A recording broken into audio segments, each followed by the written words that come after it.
Listen to my heartbeat. 10, 9, 8, 7, 6, 5, 4, 3, 2, 1. Welcome to the Synth Geekery Show. Here you'll find your mates using the cool gear love.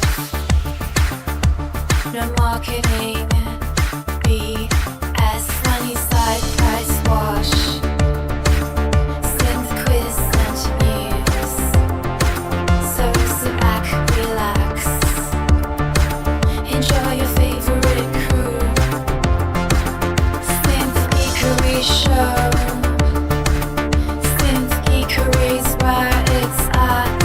So join the channel and come on for a chat.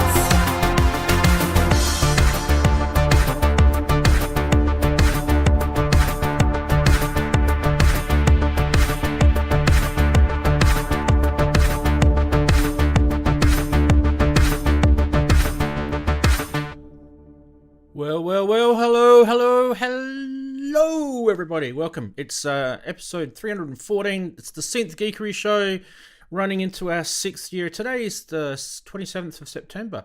It's a Saturday. Hopefully, it's a synthy Saturday for you. We're streaming live from Perth, Western Australia, if you hadn't worked that out. Welcome to all our regulars. It's about 9 p.m. where I am. Synth Geekery is a weekly live podcast. We do talk about synthesizers. You could probably imagine there's a shitload in this room, and the guys that are video guests will also agree. They've got some in their rooms as well. We do talk about sequencers, drum machines, digital audio workstations, samplers, and all that kind of cool stuff. Music technology. We'll just put it under a little umbrella. I don't really like that term, actually. Anyway, we have our regular segments, and hopefully you guys will enjoy those. We'll try and cover a topic each week. This week we don't actually have a topic. It's kind of more of the same of last week. We're sort of talking about leaks again this week. So if you want to, that can be our topic. If you want to come up with a different one, bring it up at Saturday Sonority in that segment, which comes up a bit later in the show. We've been trying to keep the show going for you guys. If you can contribute, that would be great. One of the ways you can contribute is to hit the like button and subscribe and do all the YouTube algorithm stuff. It is really important, believe it or not, to do that, because it actually gets the show out there to people that probably don't know it exists. And which is kind of weird, because I still get people telling me after 6 years that they don't even know my show exists. And you can only blame the algorithm for that. So you guys can help with that. Contribute as well if you can. In certain ways, you can do things like using the super chats and the stickies down here in YouTube. We also have, you'll see it pop up every now and then. The bot will tell you that we're doing TTSs. They're called text to speech. You'll have Brian, the AI voice, read out your TTS. The link is I'll just paste it into the chat now, but the link is going to, regularly pop in there for you guys. So you can do TDSs. Now, the good thing about TDSs, I guess, is that they're done through Streamlabs, right? And that means, I'm trying to find the bloody link, and it keeps covering my mouse over. Where is it? There it is. Nope, not that one. This one. Here we go. I'll chuck it in the YouTube chat. There we go. That link there takes you to a little website. It doesn't take you long. Fill it out, put your little donation through. And Streamlabs only take 3%, which means most of it comes back to us to use for the show, which is actually a good thing. The bad thing, I guess, is that YouTube take 30%. So it's like 10 times the amount of tax, I guess, just for us to, be here on their platform. Fair enough. That's their thing. Anyway, what else can we do? We can, you can use Patreon. There's Patreon. patreon.com/Ranzee. That's the way to get to Patreon, become a member of Patreon, or you can just become a channel member here. There's also benefits with either, so it doesn't really matter which one you do. Do both. It's actually pretty cheap. It's about a coffee a month, which is nothing. Hopefully that's something that's affordable for you guys, and it does help. The more people that contribute to that, the better it is. And then we've got whole bunch of other stuff that you can do, which we'll get into a bit later, like contributing with Name That Synth and stuff like that. But before we go into that, why don't we introduce our video guests this week? We've got Chris in the top right hand corner and Daren in the bottom right hand corner, and I don't know where anyone else is, so what I'm going to do is, I think Ian's at Bristronica, isn't he? Yes. Yep. So I don't know what happened to Andy. He's I probably think I just late. saw Andy in the chat, so I suspect that means he's unable to join us. That's right. We'll put the chatties in the bottom. Yep. That is fine. By the way, there is a link pinned at the top of the YouTube chat, and I'm just gonna type it again for people that are on the other streaming platforms, because we do stream live on Kick, on Twitch. We do stream on Trovo and Facebook. And so all of those platforms, you can avail yourselves to those things. But probably the two most popular is obviously YouTube and Twitch. Now, if you do want to join us on Zoom, it's bit.ly/Ranzee Zoom. And then you can join us on Zoom and be part of the show. And I can put you down the bottom here if you want to be part of the four of us. Until someone else pops in, and then we can do a bigger screen with 9 or 20 or whatever you want. I don't think we've ever done. I think the record we've had is about 10 guests, which is pretty hectic for me. I don't mind it, but it's pretty hectic. Okay, so we're going to say g'day, and then we'll get stuck into the regular segment. We'll start with Daren, because Darren's our senior member here. G'day, Daren. How's your week been? I'm feeling it. Yeah, week's been okay. Yeah, not too bad. I'm just I'm rearranging the live rig, because when I used it for off the tracks, it was different. So not next week, the week after. So that's the 11th of October. We're playing at Waves in the Park. So as long as the weather's okay, so we'll have to see on that. So I'm having to rearrange the live rig case, because it was set up differently for off the track. So I'm going back to the Force arrangement. So that's what I've been doing this week, and just tootling about with stuff. Other than that, that's all I've done. Yeah, and I'm thinking of building a new live rig, because I'm still not happy with the one I've got. It's still not quite how I want it. It's not all in one. I need it to be more minimal but more complex, if that makes sense. Okay. So punishing yourself a bit more. So, yeah, I want more stuff to working on, but I need to have it so that it's less. I need to be more wired in the case than wires coming out of the case. Just to make it easier for setup. That's the main reason, because when you're trying to put wires in the back of things and set everything up outside of your main case in a small space, and it's dark, it becomes a bit of a pain. That sort of nervousness panic when they're sort of saying, how long is it going to take to set up? And you're saying, 5 minutes. And then 5 minutes in, you're thinking, God, where's the USB cables? Where's this going? So I just need to have everything to be wired permanently as much as I can. So it might need a bigger case, actually, because even though that case is, I think it's a meter long by, I think it's about half a meter wide. It's surprising how little things suddenly start to take up room once you've got things in the case fitted. You think, there's nowhere to put plugs, or there's nowhere to put X whatever you're taking with you. So it might need to be a bigger case, but more double the size, I think, depth wise, so I can fit everything underneath and build everything on the top. Whereas this one I can't. So yeah, that's what I've been thinking and doing this week. Awesome. And getting ready for Waves in the Park. So that's been my week. Awesome, mate. Well done. Over to Chris. Chris, how's your week been, mate? Not bad, mate. Not bad. Yeah, happy to be here as usual. Not a huge amount to report this week. started shipping again officially, or opening the shipping to the US for built items only in the store. DIY kits still don't have a way of transporting them or getting them through customs yet.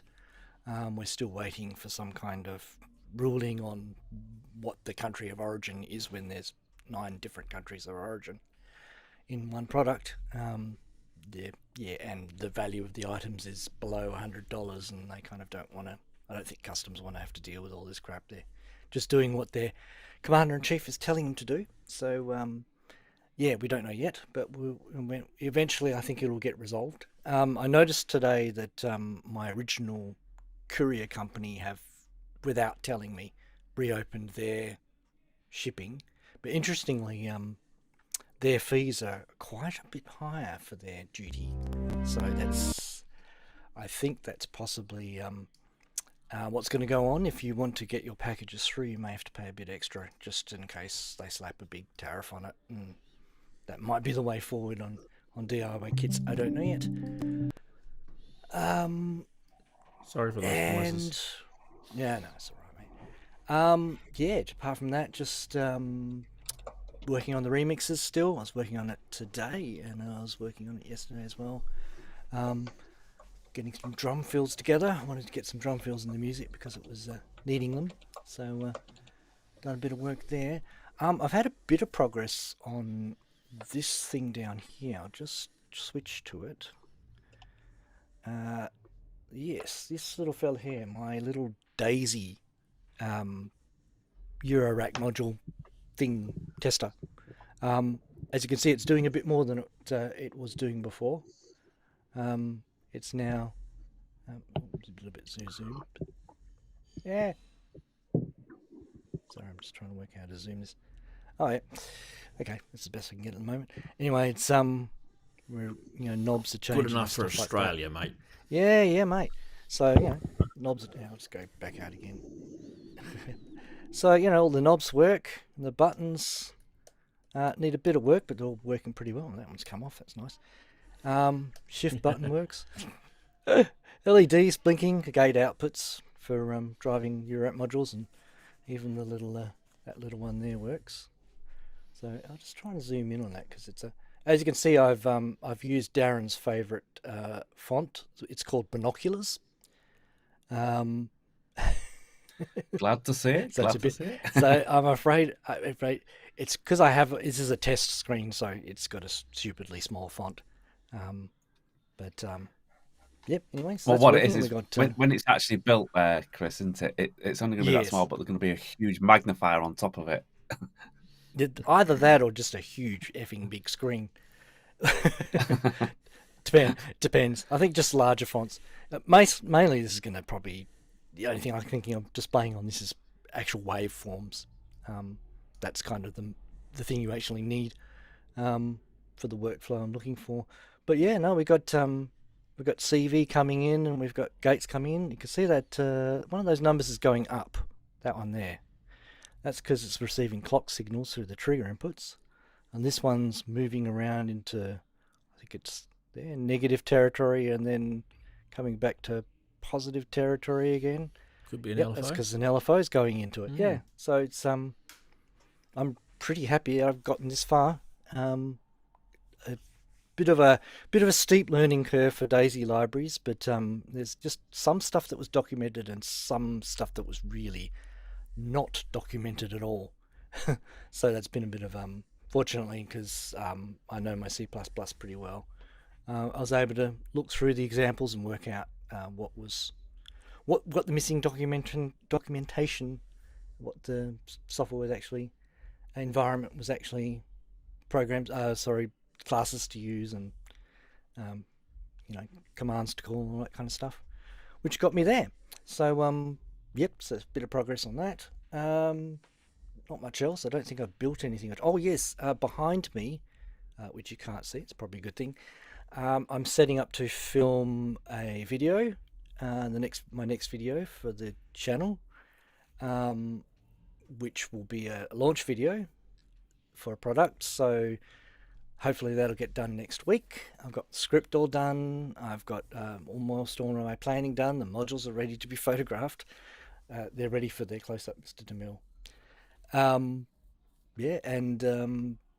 All the finishing touches on, ready to do it, to shoot a video. I know I didn't do that for the last one, so this is kind of weird. It's kind of the first one kind of happened organically. The GP82 never really had an official launch video. It was kind of a combination of a few little demos I did and a lot of great stuff that Rant did on the show. So this module is going to be having a proper official launch video is kind of new territory. So that's kind of interesting. So hopefully this week it'll get done. It's I wish I had a bit more enthusiasm, but these last couple of weeks have been pretty tough for me on the shop front, so it's made it a little bit hard to kind of summon up the inspiration. But yeah, I'm getting there. And as I said, writing a script really helps because it allows you to get your thoughts out, and then you can kind of flow, and then the enthusiasm should come across on camera. Not that you'll be able to see me on camera because it'll just be my hands. Anyway, so that's it. That's my week. Yay! Oh, but everybody's using the hands. Why don't you be different and use your feet? Yeah, it's not bad. Not a good idea. That would make an entirely different idea. Totally different type of video. That might have to go on a different channel too.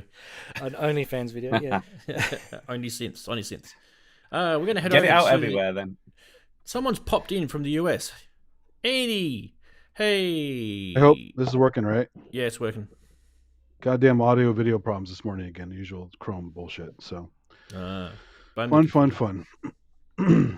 Yeah, it's good stuff. It does this all the time randomly, so I'm happy it works. But yeah, happy to be back from China. China and Japan. Good trip. Lots of video, no time to edit so far. I'm working on 1 hour sleep again, so just surprised I don't collapse during the show today. But had a lot of fun. InkyFest was a success last week. A lot of great stuff. Had a lot of fun with that. I had to watch it remotely because I had to watch it like offline mostly because I was either sleeping during it or just busy traveling around like a maniac. Didn't get a chance to go to synth stores in China or Japan. I went to a Music Row. It's just it's a whole street full of mostly traditional Chinese instruments. So guzheng, you guys probably know what these are, but guzheng, which is basically their koto, right? Pipa, which is their version of a lute. There's a sheng, which some places didn't have, but I was looking for a sheng. It's the cylindrical pipe thing they play in the orchestras that you can hold like this. They had shao, which is the flute. There's like an end blown flute and a side blown flute. They had all kinds of guitars and other stuff. I found one store that had any kind of remnants of synthesizer / keyboard. It was an all Korg affair, so Ian would be happy about that. They had a couple Korg workstations and a little Korg kind of home keyboard, but like no Yamaha, no heavy duty synthy knobby kind of stuff. It was kind of weird. There was a store in Kyoto when I was there just for like a couple days, and I found the website and it looked really cool. It's kind of like a 5G store that they have in Akihabara in Tokyo. And I was like, I want to go to that, but we just didn't have the time. We're in Kyoto for a very short period of time. So that's another place to go to at one point because the website was amazing. They had a lot of really good stuff in there. Because they like their synths. It's just they don't seem to like them that much in China. I didn't even find Donner. I was thinking, maybe I'll find Donner stuff somewhere, right? Since it's made in China. Or maybe a Behringer thing, something here and there, since it's also made in China. But yeah, there's nothing. It's like it's mostly traditional instruments. In the streets, you see people occasionally playing some instruments like a guitar or the traditional instruments and stuff, but not a lot of love for synths in the average Chinese neighborhood or downtown. There's definitely synth shops in China. I mean, I've been there. They're around, yeah. I just nowhere near where I was staying. Just where you were. Okay, cool. I mean, in Hong But, Kong, yeah. they're everywhere. Yeah, and I'm talking about Beijing. This is like, I mean, our hotel was a super nice place, literally like 4 blocks from Tiananmen Square. So every time you walk in the street, you got to show your passport everywhere. There's cameras everywhere. The whole place is under surveillance, way more than the UK is. And you feel safe. It's not a dangerous place by any means. And it's actually very clean and modern, and a lot of blue sky several days. So it wasn't like full of like gray pollution, disturbing imagery that you see a lot there. So highly recommend it if you guys are on the fence. Plan a trip to Japan and China at the same time. They're right not that far from each other, and go do a comparison thing. So I have a lot of videos I'm going to upload later that nice contrast compare kind of stuff, which is nice. But that was Awesome. that was pretty much it. Yeah, well done. And now you're back to reality, Andy. Back to your home country. Barely. The good news is I didn't get sick, and I didn't get any kind of food poisoning or stomach upset the entire time, which is amazing. Well done. And I also didn't get any kind of flu or COVID or any of that kind of stuff either. And people were sick all over the place for the most part. So I got real lucky. Awesome. Yeah, that's the way it goes. Fantastic. Let's say a quick good day to all the chatties. Thanks all the chatties for joining us. It's just refreshed. You guys can see your names in there. This is the YouTube chat. Sorry, I don't have the screen for the other. I actually don't think anyone's chatting on Twitch anyway. It usually pops into my other screen that I've got here, but I can't see anyone chatting on there. But anyway, give us a follow if you're on Twitch. I'll follow you back. That's the kind of deal that I do with everyone. And while we're doing other stuff, we should probably get stuck into the regular segments, and we'll start off with the Synth Quiz. Yes, this one should be a doozy. I say every week that you guys should probably guess this, and some weeks you get it, some weeks you don't. Please don't Google it. It's just not fair for everyone else. Honestly, just try and be yourself in your own brain. Think, okay, what could this be? Because it's more fun. Honestly, it's more fun for yourself. You're being more honest. It's much better to lose honestly. Yes, exactly. Yeah. So. Yeah. Also, ask Jeeves and all those sort of things. Don't do that either. Just when I say Google, there's other things that you can check, ChatGPT and things. Don't do any of that. Just use your brain. Is kind of what I'm saying. All right. So the first clue this week for the Synth Quiz is here we go. I'm going to do the first clue properly this time. Is real time. Yay, real time. You having a real time? Right now. And just like that, one word, right? Not two words. Real time. Just this. Whenever I do the clues on Synth Quiz, it's exactly as you see them. Yeah. So don't Google that and think, okay, what synth has real time written like that, and cheat, right? Because it's just not. Yeah, it's not. Enough of that. Anyway, you guys get the idea. Okay. Now we should probably get stuck into have a little bit of a laugh, and we'll do funny side, where stranger things can happen. Geez, that little intro is so old. It's like over 6 years old, that intro. I should probably change it. Still good, you reckon? Yeah. Good enough for Australia. Classic. Old school classic. It's a classic. Okay. Reminds me of Dance of the Hours by Ponchielli. Yeah. All right. Starting with, if you guys don't know, we do memes every week. And at the end of the memes, we ask you guys to vote in YouTube, what's your favorite meme? So do stick around for that. There's a little bit of interaction that you guys are going to do. So the first one is this one, which is I'm labeling analog when you get to the poll. So if you can make good analog sounds with analog synths, what is the point of making bad analog sounds with FM synths? And the guy's like, yes. Yes. I love it. I'll get my By the way, the Hardware Jams challenge this week is FM, so there'll be lots of FM stuff coming. Never asked a mathematician a like a philosophical question, because you'll answer either no or yes. Well, the other bad one to ask is give people two alternatives. Yeah. And they answer one of the questions and say, well, you asked me two questions, you'll have to work out which answer I gave. Yep. Indeed. Do that all the time. Crazy stuff. All right, next one is very, very recent. So there's four.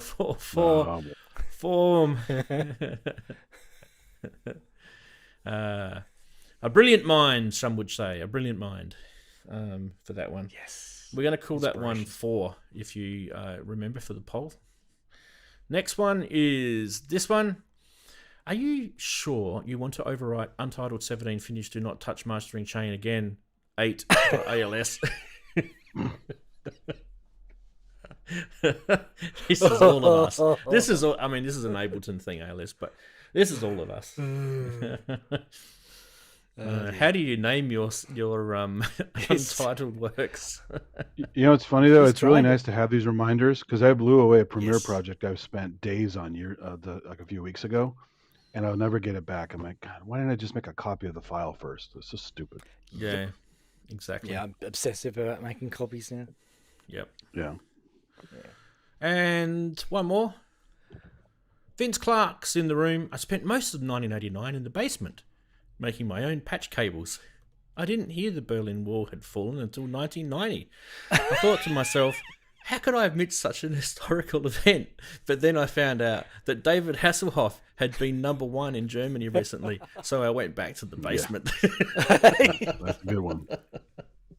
That was a good one. Brilliant. Good on you, Vince. Love Nice it. one. Love it. Good point.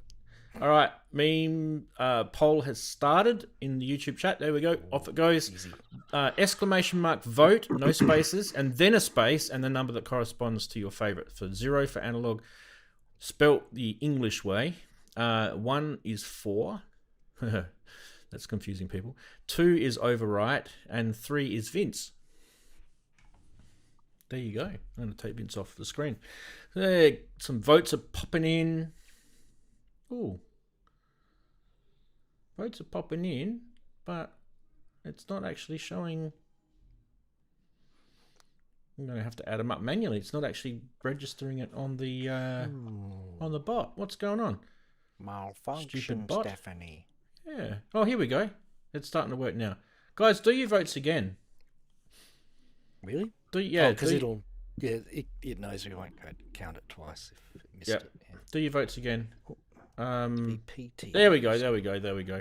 I think, yeah, like Wagoo said, I think there's an obvious winner. Whoa. That one is like skyrocketing. All right. Let's stop the poll. Stop the poll. Oh, God. No. Stop the ball. Stop the poll. Stop the ball. There you go. It was getting crazy. The winner is Vince Clark, of course, with a big, massive 9 votes. There was only one other meme voted for. The other 2 memes, no one cared. They were actually quite good too. I actually didn't mind the other ones either. Probably. Yeah, I was stuck like between 2 and 3. Vince. 2 and 3. Overwrite and Vince. Yeah. Overwrite and Vince. Yeah. And the first 2 didn't get any votes. So you guys are on the money there. There you go. Too late now, boys. Voting's finished. All right, let's get some news happening now. Before I hit the stinger, guys, you probably might want to grab yourself a brew of some sort because we've got like a lot of, not a lot in terms of quantity, but a lot in terms of content to get through. So here we go.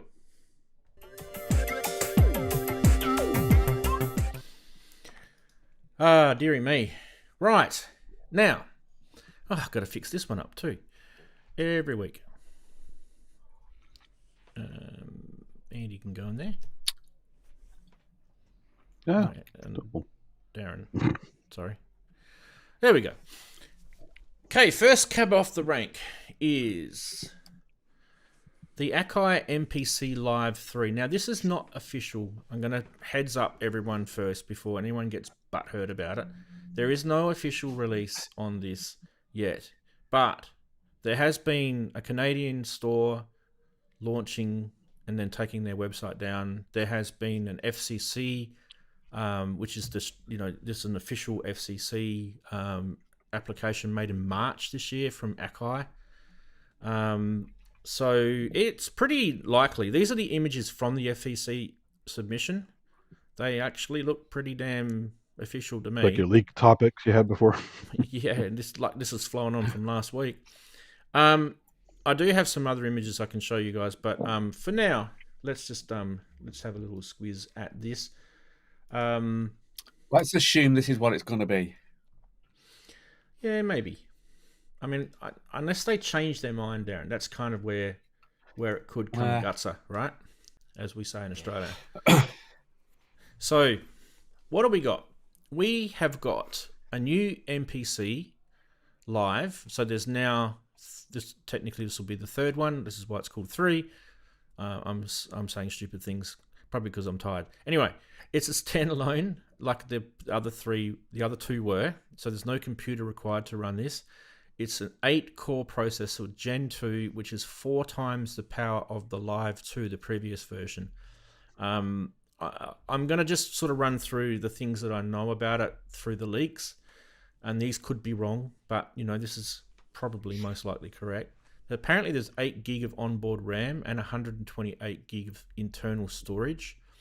So like the previous Lives, it'll still have that convoluted sort of internal storage memory, probably on it'll be on the same chip, I reckon. And then you would have your SSD drive that you can screw in the back. And then you can put your SD card in through the little slot. I think that kind of works for them. I don't really see the need for them to change it.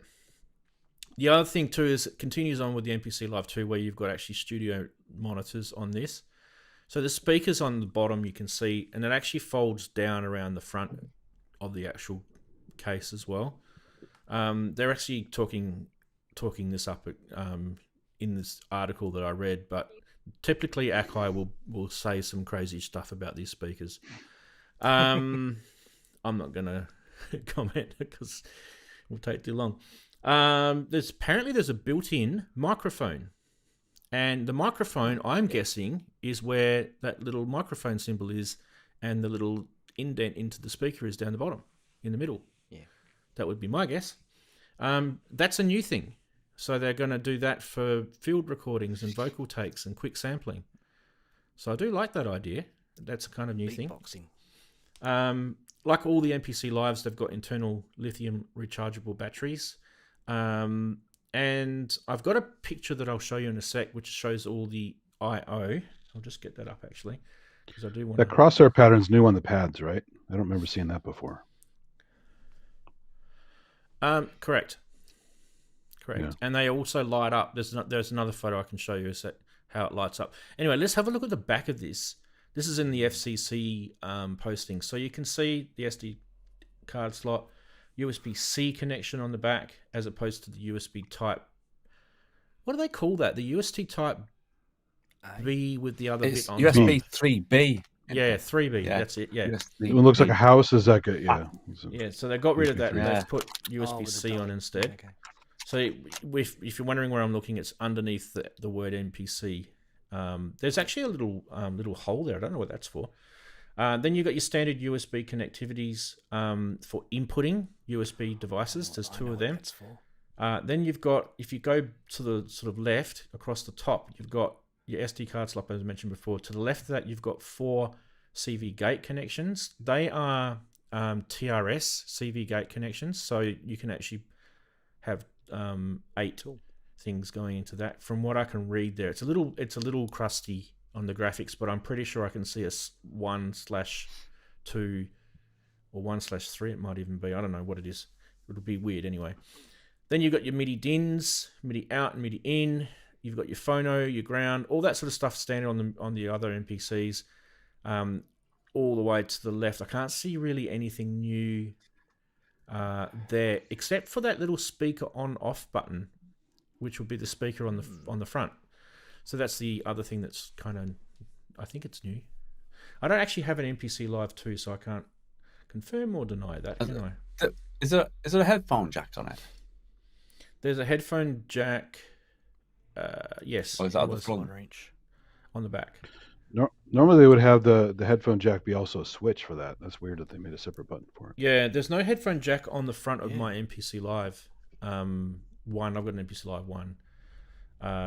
Anyway, so there is we probably should have shown this during the meme section, but there is a meme for this, and I just want to show you. This is the MPC Live 3 render. It's actually pretty crappy actually, and then down the bottom it looks like the Pioneer. Did you guys remember that Dave Smith Pioneer DJ thing that they brought out? Look how similar it looks, eh? Someone's been 16, right? Someone's been very clever. Yeah. I have the Tory Squid. Tory Squid's a great controller. Yeah, the littler one I remember, but I don't remember the big one. Yeah. Anyway, let me get the little one was the 303 type thing. Yeah. This is the graphic that we got from the Canadian website. So you can see, Andy, the colors on those Yeah. crosshairs on the pads. Ah, So right, instead right. of the pads being coloured from underneath, which is where they are at the moment, they're coloured from the top. And I kind of think that Akai have been listening to the user base because a lot of people complained about it. But I reckon you're going to have another group of people now complain that they don't like the pads lighting up from the top because it's blinding their eyes. I don't know. Steve Elbow said it might be something to do with the possible 3D control of the pads. That's why the crosshairs there, so you have zones. Yeah, you might. You don't might know. have some sort of Maybe. yeah, Multi-touch. MPE tab. or yeah. Yeah. Obviously, I mean, I wish I could zoom in on this. Is there a way to zoom in on this? Yeah, there we go. Kind of like on the Cuneo. Remember the Cuneo had like color it's, zones? And you could... It's really grainy, this picture, so we can't Yeah, really. 'cause We can it's- get more data from the other one, the FCC, but obviously It's like to when know. people take pictures of UFOs and things. Yeah, that's it. That's it, mate. It's all secret. It's They all never have a secret. decent camera, do they? Obviously, the big thing to note is CG. is the slider on the bottom, on the left. Yeah. So the touch slider, that's a new thing. Okay, the other NPC lives don't have that, and all the little controls across the top. Well, yeah. So we do You have got that from the buttons. boutiques. We do have buttons on the NPC lives across the top, but they don't go all the way across the top. And in fact, if you look at older NPC lives, they've just got an Akai logo above the screen. Whereas, so they thought, why do we need an Akai logo? We can actually populate that with buttons. It's actually quite a good idea. So I like that. A lot more buttons, so that way you can access things quicker. Yeah. Navigation would be cool. That's probably a better version of it if you guys want to have a look at it at full screen. There you go there. So it's a better quality. Anyway, all of that stuff is actually, you can see the link down below in the title. In the article, it's on my website already, so that's good. Okay, and what else can I tell you? So you've seen all that. Obviously, the main thing is the RGB performance buttons for step sequencing, automation, and effects control. You've got a signable touch strip controller, which I mentioned. The display is 7-inch. I think the old one's 7-inch, isn't it? I don't think there's any difference there. USB-C port I mentioned before. Now, they've talked about this. ISO and Android apps, seamless smart device audio sampling, and high-speed transfer of up to 24 audio channels in and out of your DAW. Now, this is just one little bullet point that was written on this Canadian website. Yeah. But I'm like, going, my jaw just went, what? That's one bullet. That's not one bullet point. That's like, that's huge. That's 24 like audio channels coming out of your USB-C. That is massive. So you guys can use this as a musical interface. That's what you can use it as. And, that's probably what Akai want you to do anyway. I mentioned about the 8 CV gates. Wi-Fi in this is standard. The previous NPC lives have them. Bluetooth as well. Ableton Link as well. That's all standard. Power supply standard. Same thing there. Nothing really kind of new and different there. Obviously, the size of it is pretty much similar, but the weight might be a bit more because of the new speaker. Also a slot for hard drive like the other ones. Down the bottom, yeah. I haven't heard any words to say they're not doing it, so I would assume they would be, because that would be stupid of them if they did that, if they took that out, because that's a really big cool feature of I've been doing that for years, putting hard drive little bays that you can undo the screw and upgrade memory and upgrade hard drives and stuff like that. Well, the Force had it before the NPC one had it, right? Didn't the NPC 2 No, NPC start Live having 1. hard drive? NPC Live 1 It did? has it. Okay. Yeah, I got one in my NPC Live 1. And It didn't have direct streaming, did it? Or stream from disk or something? Yeah, that where was the the Force thing. did to When start. Force turned that on, that was cool. Yeah. the only other obvious thing here is this will ship with NPC Live 3 firmware on it, which is already out in beta now. I've got it on mine. So that would be the obvious thing. Now, the thing that there's a couple of gotchas here. The thing that will kind of worry me as an NPC Live 1 owner is that this has got twice as much memory, if not more, and the processor's a lot more powerful, 4 times more powerful. So my live will probably start to. I mean, it's 2017.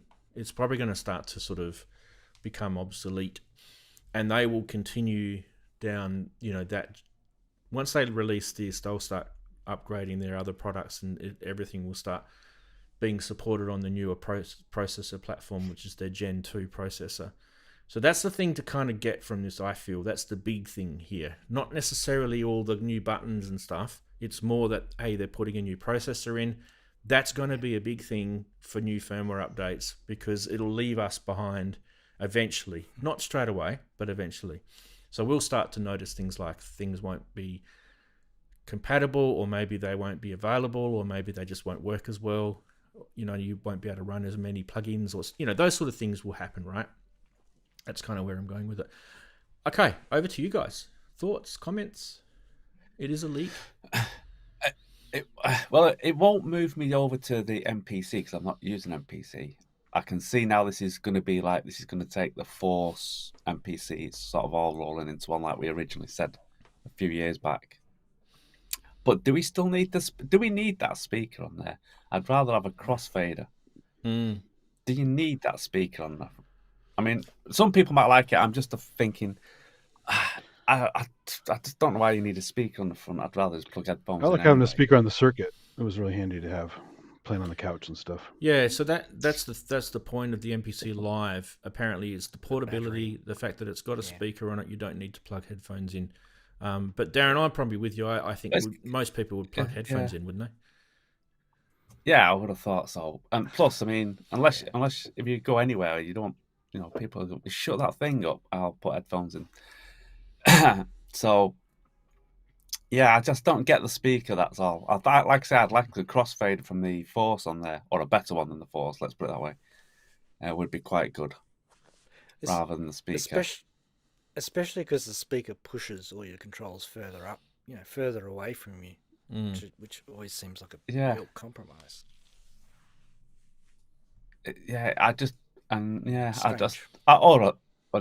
put the strip on the side now. They could have had one on the bottom if you wanted, instead of a speaker. But that's just my opinion. I'm just not a fan of the speakers on things like this, especially taking up this much room. Like Andy said, the one on the circuit, which is a little tiny one underneath, which was quite handy. It didn't take any of the space up of the actual unit on the surface. So yeah, because the feet would set it off the table, so the sound would go through fine. So yeah, I think it was just handy to have it. But Daren, I think they had criticism about the speaker on the live too, and I feel that if the criticism wasn't met by them with validity, because the Japanese and the US R&D and the Japanese manufacturer, right? So they would have said, nah, we're happy with the speaker. Most of the core MPC people liked the speaker on it, so they kept it. But also now it's got a microphone, right? So you can see that's evolving. So for you, Daren, and I probably agree with you personally, I don't think it needs it on there, but yeah, a lot of people like it. Yeah, and that's why it's. No, that was just my. Like I say, I can see this. Like you say, this is taking up because there's obviously not going to be another Force. So unless it surprises, this is obviously taking moving the Force and the MPC, so it's all one product now. Basically, you're going to be going along with this style, not the sort of Force. Where you can have the screen and the pads. I mean, they might be able to do it on here, but I don't think it'll work quite the same with a few pads. But yeah, we're gonna have to see. USB on the back, everything on the back. Yeah, pretty much like you thought it would have been. Like I say, we're gonna have to see what when it's released, really. Yeah. But that's my thoughts on it. The speaker annoys me, but that's just a personal thing. Yeah. Everything else is obviously an improvement. So if you like an MPC, I'm sure you're going to like this. Also, speakers are fun take on park bench compatible because you can share it with people while you're on the park bench. So that's true. But when you listen to my music, you don't particularly want to share it with people because they get off the park bench and walk away. Well, there's always that. So. But the dogs come and run. Have some faith, Daren. Steve's joined us on Zoom, by the way. I'm Even the saying park bench gets up and goes. I'm saying it so Steve knows that I've noticed that he's joined us on Zoom. Okay. Steve, I've whacked you in the bottom right hand corner, but we can't see you just yet, and your audio's on, so you can say hi if you like. You're right. And nobody put Steve in the corner. Actually, we can do anything with Steve. You know, we can chuck him in top right, like in the naughty spot up there. Look, there's Steve, everybody. Hi, Steve. How's it going? Hey. Steve, did you want to say something about the NPC? To be honest, I've not been following it because I've just been busy trying to connect and everything. So Fair I've enough. not listened to what you've said. So No worries. I might pass. Okay, awesome. Oh well, it's probably a good time that we moved on anyway for the next one anyway, because so we've digested that, and obviously we've got to wait for the official announcement. God, Akai, come on, release it. We know about it now. Everyone knows about it. I don't think it's a hoax anymore. Everyone was like, for weeks and weeks, I had kind of inside knowledge as well, but I kind of, like, people were saying, I'm saying to people, this is what it's going to look like. And they're going, no, it's another AI. It's another AI. And I'm like, no, it's not. Yeah. Well, Anyway. it's fair enough. I mean, so publicity photos, even real publicity photos, are usually pretty heavily photoshopped. So they're already artificial in a way, because Yeah. they take different exposures and then they do things like replace the screen. They're They always do, replacing yeah. And the there's, screens. Yeah. there was a piano version of one as well, which looked really funny. Right. Next one, obviously, is the big... that's not supposed to happen like that. Go back. Have I got an error with my graphics, have I? That's weird. Refresh.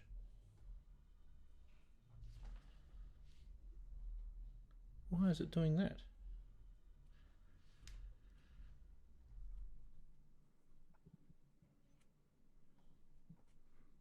Give me one sec, guys. You got a glitch gremlin in there. I do.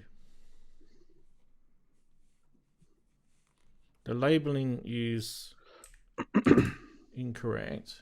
Hang on a sec. If I can get the news. Oh, okay, I know what's going on now. Okay, that's easy. Let's refresh the photos again, and let's try it again. Yay! Now it works. Hey. Okay, so obviously this is an official release. We can talk about this. There's no leaks. It all is good to go. So the new sequential synth. Now this is, I guess, probably the first time we've seen Focusrite bring out a synth, really, with the sequential name. A lot of people are kind of talking about this as like, oh, I don't know, I don't think it's I don't think, you know, Dave Smith would have released this. I don't really know, like, mini keys, you know, blah, blah, blah. This is kind of all the stuff I've been reading during the week when this thing came out. You guys are probably hearing the same stuff, right? But before we start to sort of throw anything bad at it and rubbish it, I'm not going to rubbish it because I actually like Don't it. forget the Mofo had mini keys. So Yeah, I There's actually a like Mofo it. version. Mofo 4X. So- yeah. First thing I will say is I think this is absolutely a sequential synth, and I think the team at Sequential would probably be annoyed to hear they don't think it is. People don't think it is. I actually think it definitely is. That's just from what I've read about this thing and what it does. It really screams their style, and what they're trying to do is they're trying to bring a synth for the masses that's affordable and portable, and it keeps that love affair with the analog, sound with the digital interface. That's just something that Sequential have done really well for a long time. And I wouldn't even be surprised if Dave knew a little bit about this before he passed as well. Anyway, so if you're wondering what this is, you don't know anything about it. It is a compact 4-voice analog polyphonic synth with full analog signal path, and it does have a custom polyphonic aftertouch keypad. It is mini keys, so don't let those keys deceive you. It's a bit like a Korg mini log. That's the sort of keys that are on it, if that gives you an idea. It is, however, it is their own, I believe, their own mini key. Yeah, they're fine for small Yeah. fingers. Same as my monologue here. Yep. It's more like the slim keys, right? They're kind of slim and not Yeah, full they're menu. kind of slim. Yeah. Slightly, yeah. So it's not Yeah. like a, Septum- it's not like a septum nice. Arturia key step. It's different, right? Yeah. Yeah. So anyway, I think it's probably positioned by Sequential to be their most affordable synth to date for a long time anyway.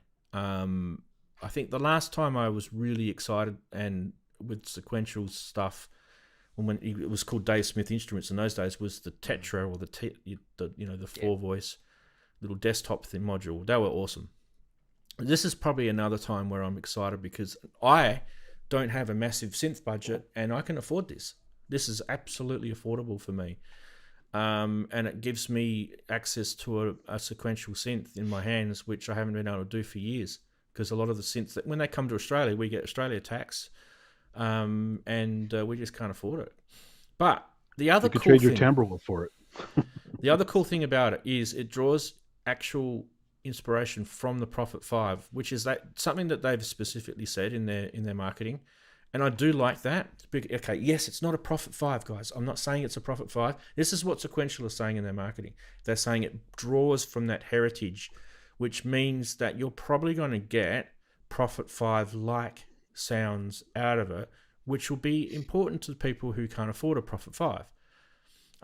It doesn't mean it's going to sound exactly like a Prophet 5, but you're going to get sort of similarities with it. And I think that'll be cool for people. It's a good little introduction in that sense. It'll give that sort of feel and that vibe. And the whole hands-on interface knob per function on the top panel is very obvious with this. That's one thing I really like about it. So for that, I reckon they get a massive thumbs up from me. 100% analog, right? No DSP in the audio path at all. That's really cool. So 2 analog oscillators. Each analog supports multi-waves, simultaneously selectable. The second oscillator, oscillator B, you can probably see it there. It's probably a little bit hard to see. Maybe I should zoom.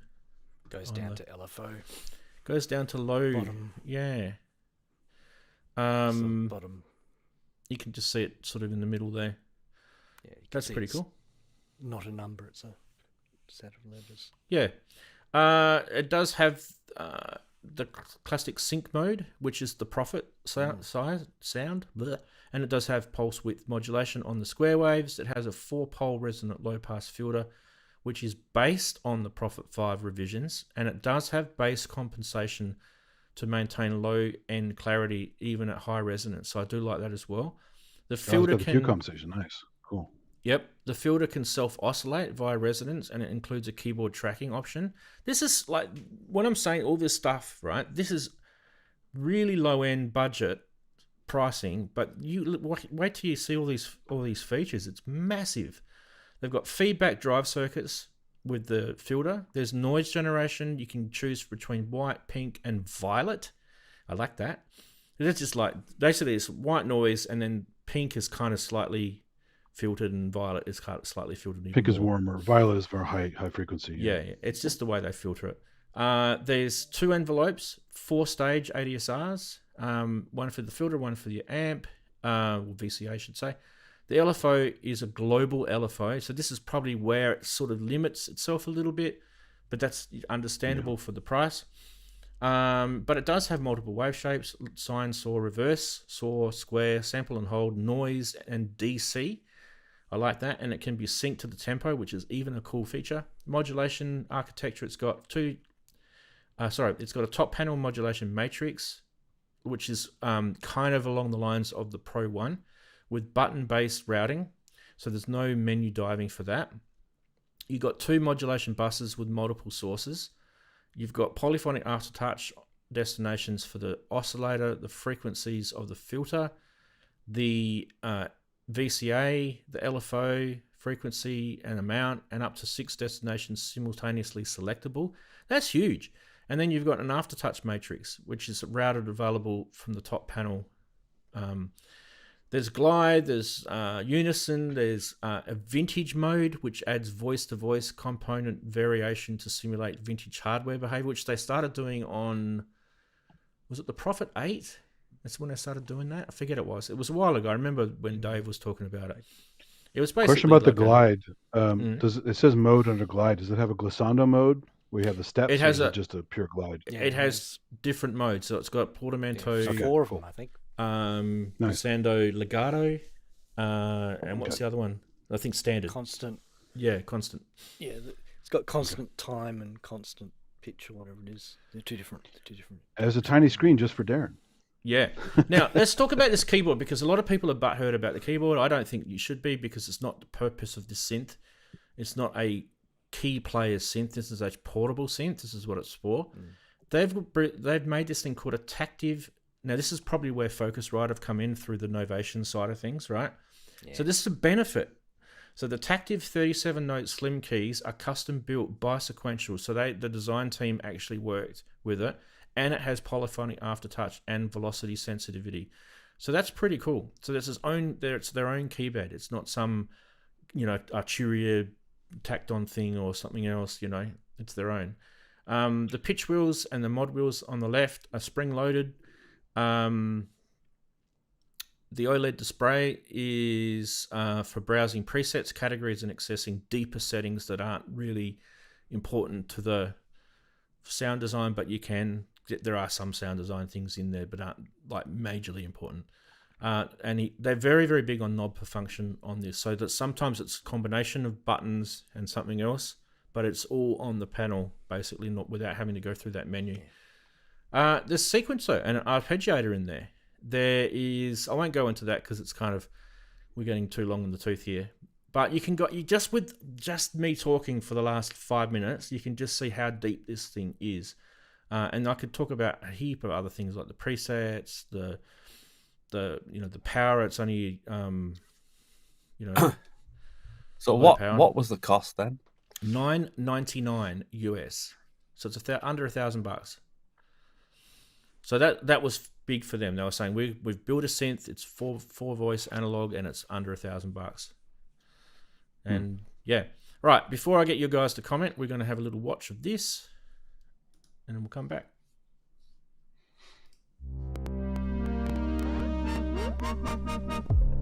I'm getting a crackling sound. Yeah, it's crackly. Yeah.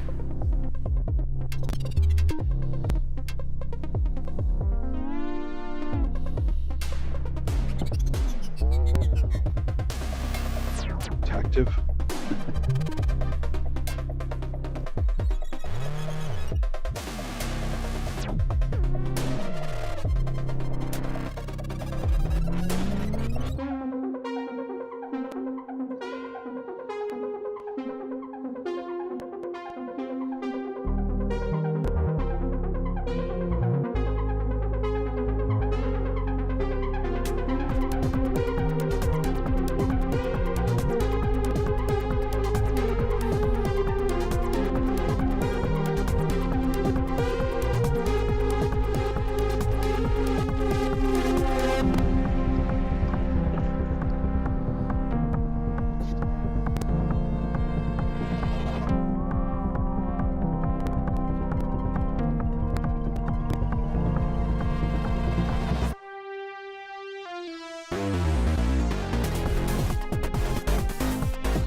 It's a pretty cool looking synth. You guys can tell us your thoughts. Definitely likes the hands on that one, doesn't The He goofy did hand the video with gesture, the hands. yeah. It's The performance art. Yeah, it's the voguing of the 2020s. pretty much. Yeah. Yeah.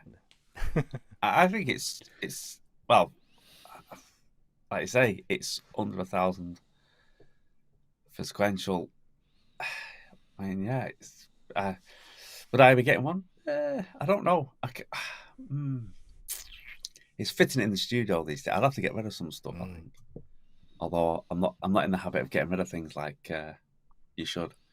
I think it looks nice, and from what we hear, it sounds great. And when it's under 1,000, yeah, do a desktop version. It's only 56 centimeters wide and 25 centimeters deep. It's not massive because obviously it's got the slender keys. It's a good size. Fit right there. Yeah. Everyone's getting the tape measures So I out. take it it's yeah. Exactly. Half a meter. Oh, it'll actually go there. Yeah. 22 inches Nice. on the other side of the world for you, Andy. 22 inches and just under 10 inches deep from the front to the back. A lot of people complain about gratuitous use of effects, which is always a problem. It'd be nice if for once they made a promo video that kind of took it all in stride and started a couple presets with dry and then brought in the effects. Oh, there's other videos. While you're listening, you can hear that. There's other videos, mate. That's just that was. I know, but I product mean, launch one. you can have that in the marketing Yeah, and still sell it because whoa, look at the sound change. It's really cool, right? So, Yeah, I know. I mean, like start with the pure dry patch and then bring the effects in on that. And then blow patch. people away with all the So effects and crazy modulations and stuff. Yeah. Yeah. Not everybody wants to watch 10 videos. I'm just happy that someone's done a video without using their phone audio for a product launch. So. Yes, he has low standards. Yeah. Well, he couldn't do, did he? Because his hands were everywhere. He couldn't plug anything in. Yes, and they had to replicate the colored buttons with the colored lighting, right? Blue and red lighting. Yeah. So. Yeah. I do like the lights. I think it looks cool. No, they're nice. Yeah, I like the color scheme. Yep. But as far as the key bed goes, people shit all over mini keys or small keys. But look at the Hydrosynth Explorer. It's got a great little key bed. Yeah. Minilog's one of my favorite synths. Minilog. Yeah. Yep. Minilog XD. And it's a 4-voice analog as well. Minilog. Mm-hmm. I never really, when I'm using it, I know that it's a 4-voice analog. So I never really had any problems with running out of voices with it because you already know. It differently. Yeah. Like you play it differently, yeah. So it's not. I have a Microkorg, a Mini Note, and a JDXI, small keys, right? They're all great. So yeah, and the fact that you've got 2 oscillators. So it's actually the more I'm starting to talk about this, the more I'm starting to realize this is actually very similar to a Minilog in a lot of respects. Very. Yeah. Just a completely different. It's the sound is probably definitely there. It's definitely sequential. And you sound. have the modulation lanes and stuff. Yeah. Yeah.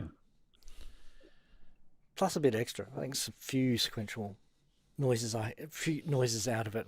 Demos I've heard of it that are slightly new territory for them, and I think it's probably just because we can now have modern effects, which changes things a bit, and yeah, as I said, it's a kind of a slightly shopping bag of their different products put together into a unique package. So, it's slightly different from the architectures of their other sequential keys and modules. So, it's going to sound slightly different. I think it goes in a few. Did they say much about the effects? Was it just a software version put into the keyboard, or was it? There's no effects. There is a firmware thing in it. I did read about that actually, Andy. So I thought there was some effect. Oh no, not even Bucket Brigade. There's got to be a Bucket Brigade in there, right? Don't think there's anything. No, there's no Really? effects. No effects. Oh wow, It's a At least have pure. Bucket Brigade. Yeah, it's That's kind of weird. So it's very much Minilog without the effects, but it's instead you get sequential sound and probably a bit more much more on panel. There is one effect. That's the overdrive. Oh, okay. Overdrive, yeah. Yeah. Did hear some distortions. feedback, So, Yeah. Okay. Well, that does. But that's good because that keeps it analog, right? In that sense. Yeah. Because they did say I've it on the get-go, didn't they? They said it's a pure 100% analog signal path. So that means if they did have digital effects, that would render that incorrect. Statement incorrect. Yeah. So there you go. Yeah. But as I said, it loves modern effects. I've heard it. It does seem to like the modern effects when you pump it into it. Pump it into Strymon pedals. Or Does anyone know about the oscillators? DAWs. Are they Curtis?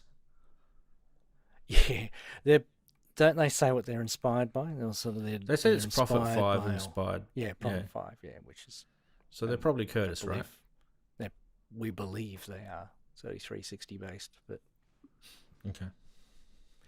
a particular variant. Well, it'd be There are nice to different know. ones, apparently. It'd be nice to It know. would be, but have they ever really? even Behringer sometimes don't admit what they're using for oscillators. We got to remember, like if you had the same oscillator as the Prophet, you'd actually bring in all the problems that they had with it. So obviously they would improved it over the years, you'd think. Yeah, okay. Fair enough.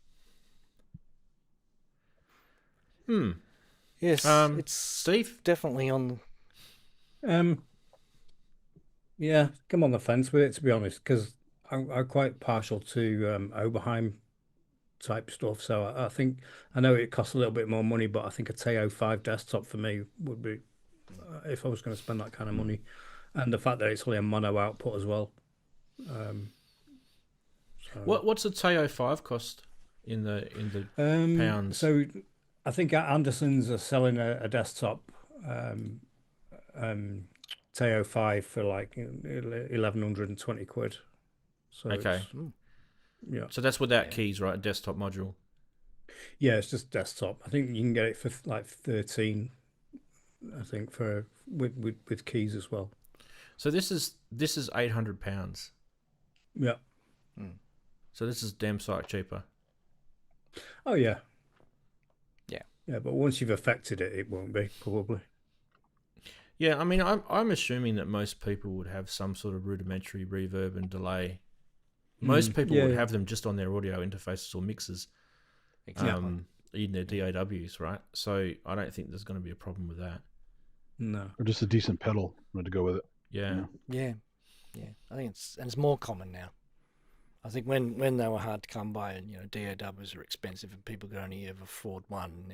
Now we've almost all tried 3 or 4 different ones over the years.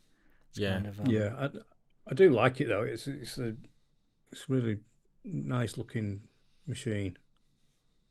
Yeah. Yeah. On my list, I like it.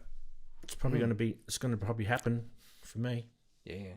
Because you've already. By the got a time it mini gets log, here, it's so- about $1,500, isn't it, Chris? Yeah. 13.99 was on what it says on pre-sale for Store DJ. That's actually $13.99. pretty good. $1,400. Yeah. Wow. Yeah, that's a bit better than I expected. But, Yeah. I think. I guess they're not going through that nasty company that tends to add their sauce on top. I think Minilog was cheaper when I bought the Minilog originally, though. So I'm not doing this on purpose. I'm not trying to compare this to a Minilog. I'm just trying to think, in terms of value, because I actually remember the Minilog being extremely good value at the time when it came out. So it's still I feel like those case mounted pots are amazing. Yeah. Minilog. But the sequentials have always had a bit more of a premium price tag, like Moog in than Korg.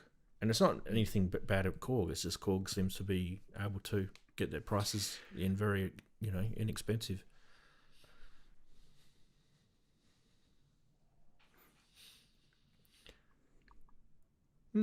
Okay. There was crickets just then. So I guess for that, we shall move on to the next news item. And I kind of sneaked it before. I'm just going to pop you off for a sec. Steve, sorry. And that is this. This is the this is not a leak. This is a real announcement from Roland. I've just screen grabbed this. It's probably the count up is probably higher than that now. Yeah. So Roland are talking this tomorrow returns thing, okay? But we know through leaks that do you guys remember me mentioning a few weeks ago that there's going to be a big announcement from Roland coming up? So I did kind of mention it in the Saturday Sonority segment a few weeks ago. Anyway, there's been a lot of people that have been under NDA with this for a while. And now the leaks are coming out. You've got a Sweetwater catalog that's emerged.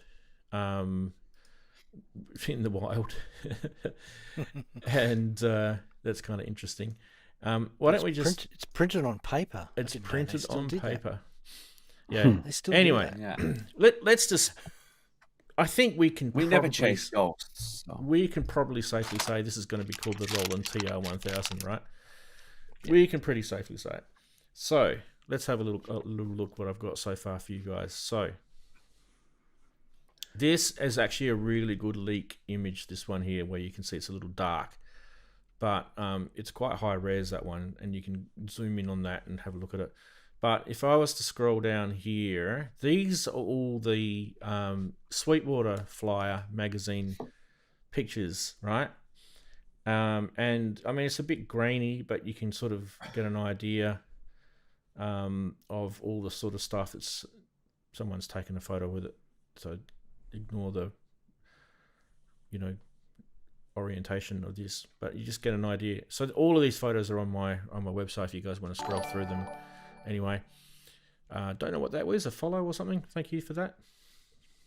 Happened outside of my screen and couldn't see it because I'm currently busy doing this. Anyway, so that's all the Sweetwater stuff. So I was kind of obviously looking through all that and thinking, wow, that looks pretty sexy, right? That's that nice high res one that you can see. So, I mean, unless that's an AI thing, I'm pretty sure we're pretty safe to say this is a Roland TR1000. So what is it? We don't really know 100% yet. Okay, so that's where it's at the moment. I mean, it's the shell of the MC707 repurposed. But don't you think? I think it's got that real 90s vibe, hasn't it? The MC303. the corner screen, the sliders, it looks just like a 707. So It's got a real Daren and I both have MC303s. It's got that sort of grey vibe about it. Yeah, the sort of grey, silvery. Yeah. Yeah. In that Sweetwater article, it talks about it having multiple hybrid engines. So this is typical of Roland. They'll use this language, right? They use it with their flagship synths and things like that. So it's got FM, PCM, ACB, and VA style engines with a nod to their iconic TR-808 and TR-909. They talked about circuit bending. I don't know if that's just in the Sweetwater catalog. I think they were talking about the ACB then. I don't really know what they meant by that. They really mean mods, which are not Yeah. circuit bending because it's a totally different ethos. Same, I mean, it's both working with circuitry, Yeah. but they're different attitudes. So they also mentioned something about 2500 sounds being available. And in that sense, 2500 sounds, I kind of, when I saw that this is typical marketing speak. Oh, 2500 sounds, that's amazing. But It goes up to 11.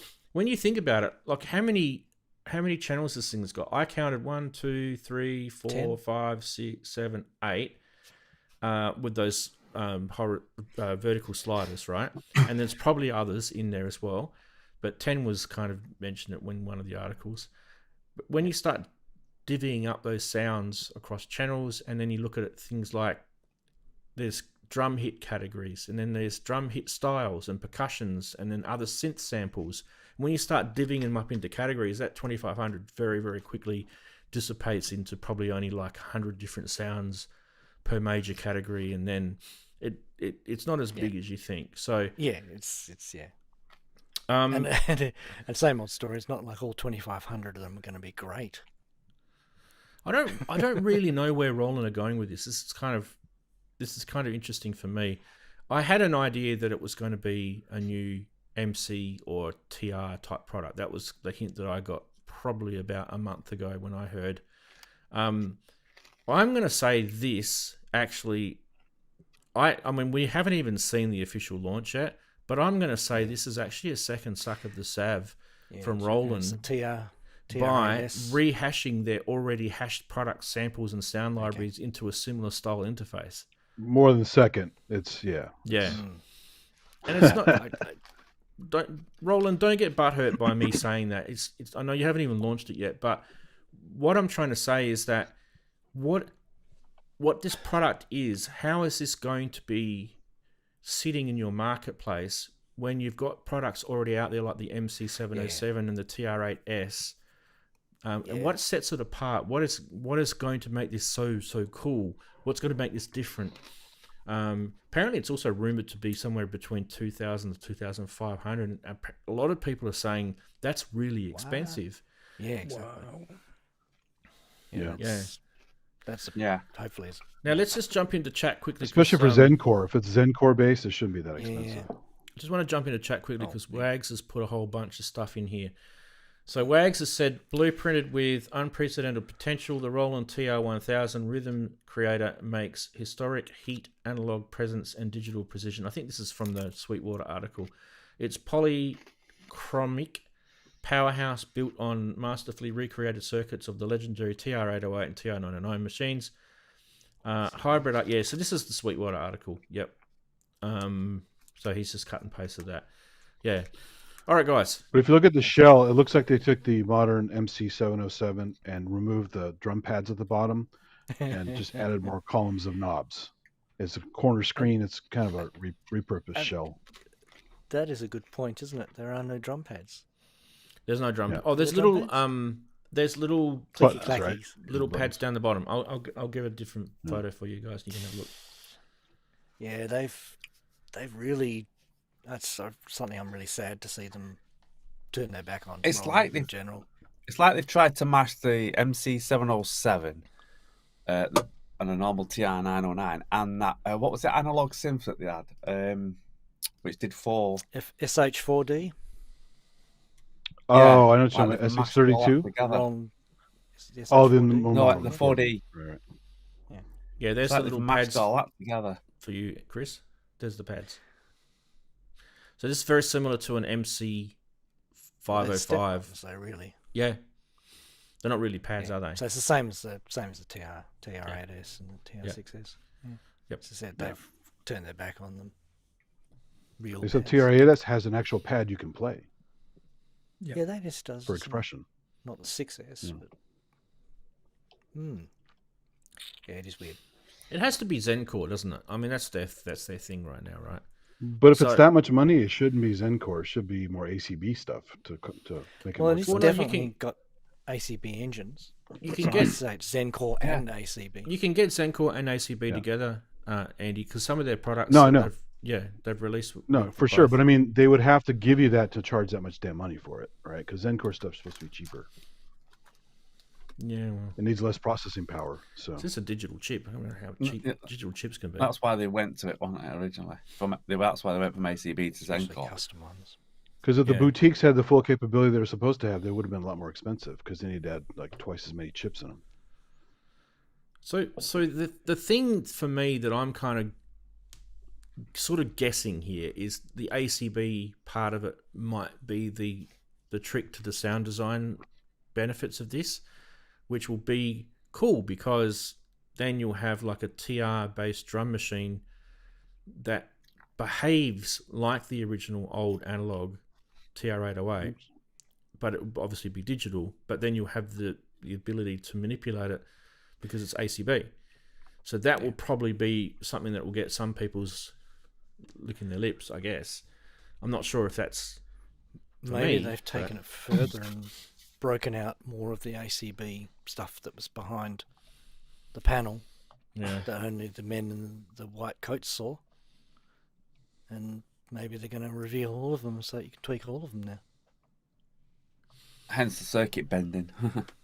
Yeah, that's sort of what I thought maybe.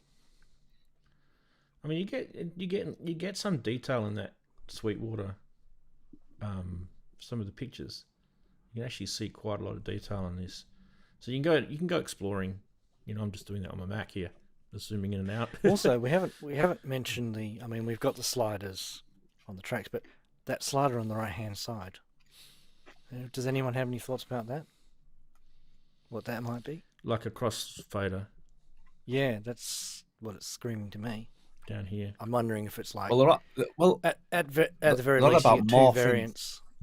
Yeah, exactly. Two Yeah, variants of morphing every between sound, and you two. can perform it. I wish I could read what that says there. I wonder if there's a better photo of it. Didn't it say morph? I thought it said morph. Is that what you saw? Yeah. Yeah. It's morphing between two sound It's but hard yeah, to it tell, says but it looks like a morph. Yeah, it Yeah. does. It says morph. Here it is here. It says morph. Yeah, so you can at least do that on each individual sound. I wonder if you can like set up groups or morph an entire kit.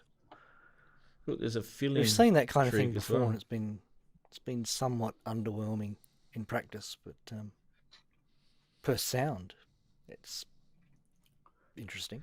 Yeah, this morphing thing, which I do like occasionally, you know, it does have its thing, but it always seems to come and go quite easily. It never seems to. Look at that, guys, up there. Analog effects. So it might Yeah. have an analog filter on this. Yeah, it might have a filter. There you go. I wonder if they slapped that on when they saw the LM1 or whatever it is, the BL Behringer one. Forgot what it's called again now. Can't believe I forgot what it's called. LM. That screen is pretty small too. It's like smaller than the 707. Isn't that more like the one on the There's another photo of the the screen. 4P, whatever it's called? I had a photo of the screen. Yeah, there it's there. There's another photo of the screen. There we go. I don't know how good that is. It's like the one on the S2400. Very small screen. Yeah. Anyway. Is that the same size as the TR-8S? The screen looks smaller. What's throwing me about this whole unit is because it's got the silver front panel. I'm used to the IRA colors, so I kind of got in my brain how it looks, but it's kind of thrown me off because it's the silver look. And it's kind of like It probably would have been an iron colour if they were going to keep going along that line, but they probably thought, let's try and change it up and make it look more expensive, and let's go a different way. You know, a new sort of range. You got one there, Steve. Back to have the you? silver and silver. Yeah, it's too late to do IRA anymore. That was a long time ago. That would be weird. I reckon it's probably about the same size as an MC707. That would be my guess. Because they're pretty... It looks they're like the pretty same beefy. shell, basically. Yeah, they're pretty beefy. It's a big Another suck of the salve. We're using the shell. I mean, look, at the end of the day, if it's a drum machine that lets you muck around with the sounds like the old TR-808 did, and it's got an analog filter on it, and it gives you access to PCM samples, FM, and a whole bunch of other stuff, I think a lot of people are going to love it. But here I am again saying to you guys, other than a couple of little things like the analog filter and things like that, where is this kind of sitting that's different to what the MC707 can do, what the TR-8S can do? Where is it massively different? And that's going to be a question that Roland are going to have to communicate, because otherwise and especially if the market base cost is going to be confused. is in the ballpark. Yeah. Well, you wonder too, are they going to add like FM voices like the TR-8S has, so you can use it Says more it has as a FM. synth, not just a drum Said- machine. I think I read that it had FM. Yeah. Yeah. All right. Well, we don't know. So there we go. That's all leaked stuff. I'm guessing in the next 800 days they'll let us know. I don't know what the countdown represents. I'm I sure it's reckon pretty it might soon. be not till basically the 1st of October. I reckon it's probably Yeah, so it's a few days away still. going to count All up. right. Okay, let's go on to the next. And that is a new synth from UDO that's dropped today. This is The hot off the press. DMNO. Domino, maybe? Like Would you say domino? Dynamo. Yeah, there is a little video. Demo. I actually haven't watched this video yet, so I've only just pasted it in. So we probably should watch it all together. I've never actually seen let's it. watch it. I'll turn on the proper sound then. Yeah. Proper sound. I'll just move you out of the way for a sec, Steve. Okay.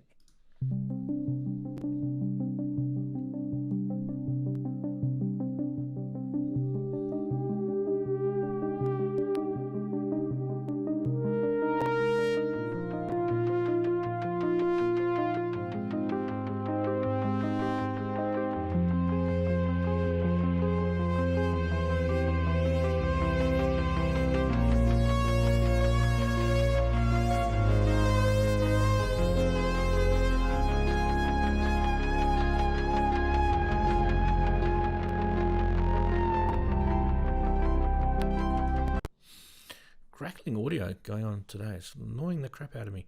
Anyway, it's probably going to have to restart something. There we go. There it is. The DMNO or Domino or Dynamo from UDO. UDO makes some pretty amazing things, but one thing to remember with them is that a lot of their stuff is it's FPGA based.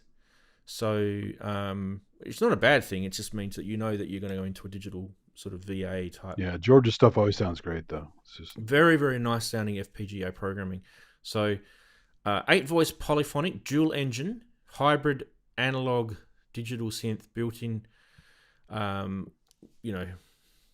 expressivity, all that sort of stuff's on it. One of the things about the UDO stuff is they've got a very kind of Roland-ish sort of way that they've presented their products, but with a unique sound of their own. So they have that sort of marriage with the sliders and the knobs, which is kind of, reminds me of the old SH101. And they've gone, to a better degree with it. They've used it well. If something works, then use it. So there's actually 2 independent hybrid synth engines. There's 1 and 2, the DMNO1 and the DMNO2. And they have their own control. So you can kind of see it mapped out on that top right-hand corner of the panel. There's literally a copy of both. I've said before, it uses that FPGA Superwave core.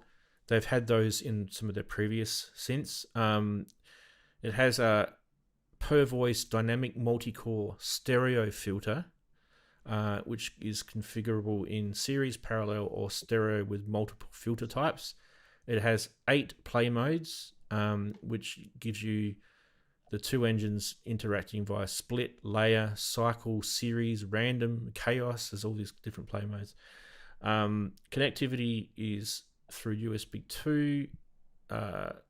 There's 2 USB in-out audio, MIDI external audio input with preamp envelope follower, gate detection, CV gate outputs, and stereo aux outputs.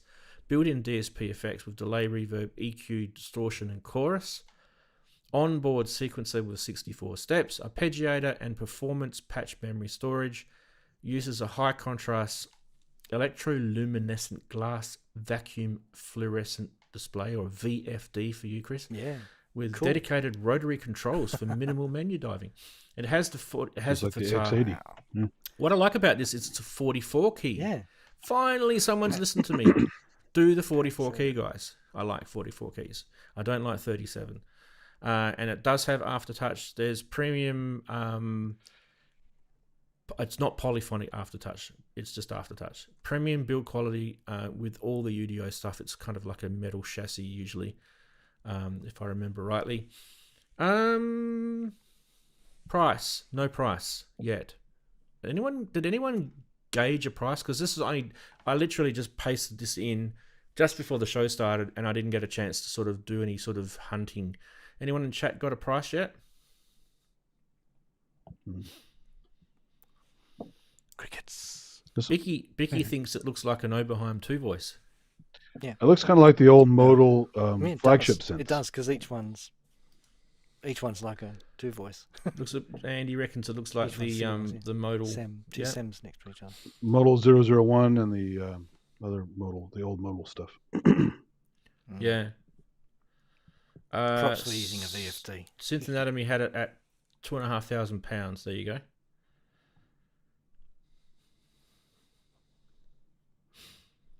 So it's on the pricey side for me. I don't really understand why it's so pricey.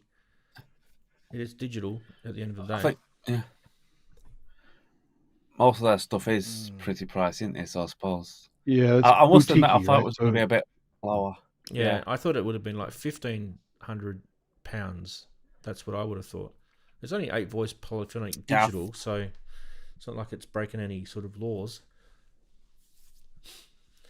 Anyway, that's their As loyal choice. fans, they'll pay it. I guarantee it. Yeah, UDO stuff is usually pricey. I do remember them not being on the easy side, but I thought this one was going to be something that's going to bring in, a bit lower down in the sort of price range to sort of drag people in. Seems to be the other way. So question for all of us, I guess, is what sets this apart from the Super 8? What makes this different? How's it different?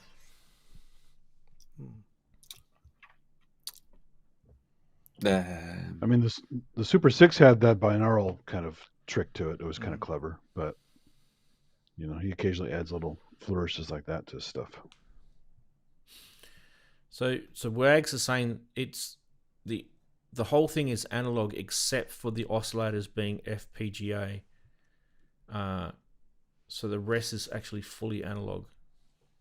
If it's like the Gemini, okay, so that kind of does put the cost up in that sense. If it's 8 voices, that means you're going to have 8 filters. Okay. That makes sense. So it's not really a 2 voice. It's a bit more. It's nice. I like the look of it. I like the green screen. I think that's cool. Yeah. Yeah. I do And it'll be like. built really well. I mean, I'm a massive fan of FPGA oscillators and analog filters. I mean, that Novation Peak is one of my favorite synths. Yeah. Does exactly that. But a Novation Peak isn't £2,500, and it's 8 voice. No. Wasn't the Kyra FPGA?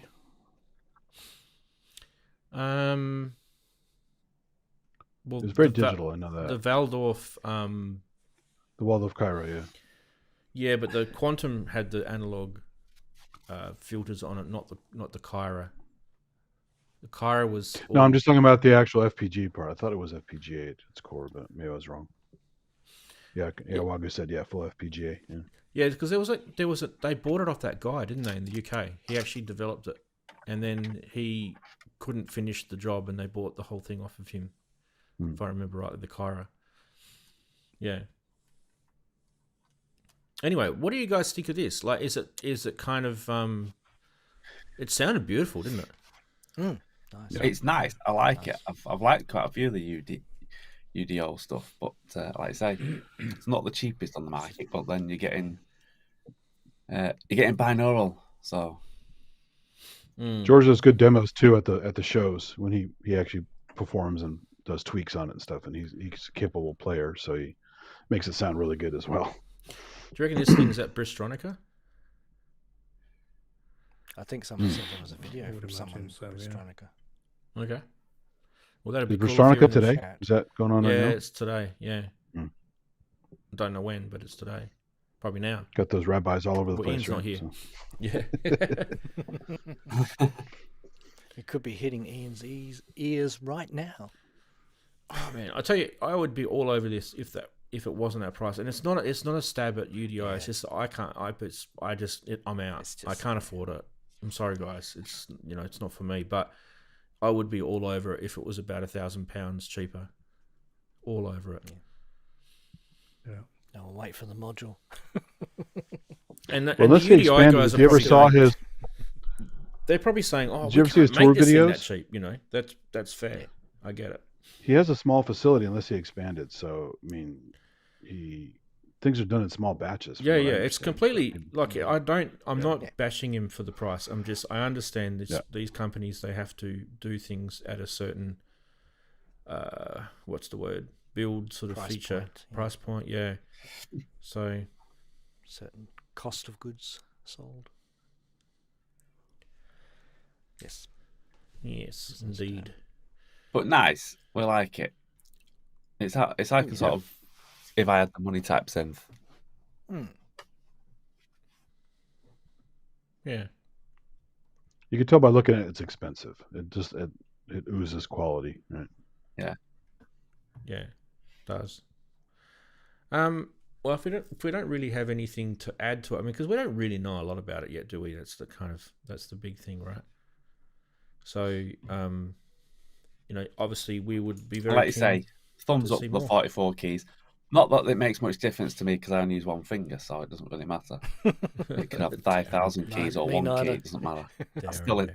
And he's still keeping the Juno design language with the left side can't control get to- area and Yeah, the sliders. Yeah. And stuff. I can't always get to all of my keys anyway because the laptop screen's annoying.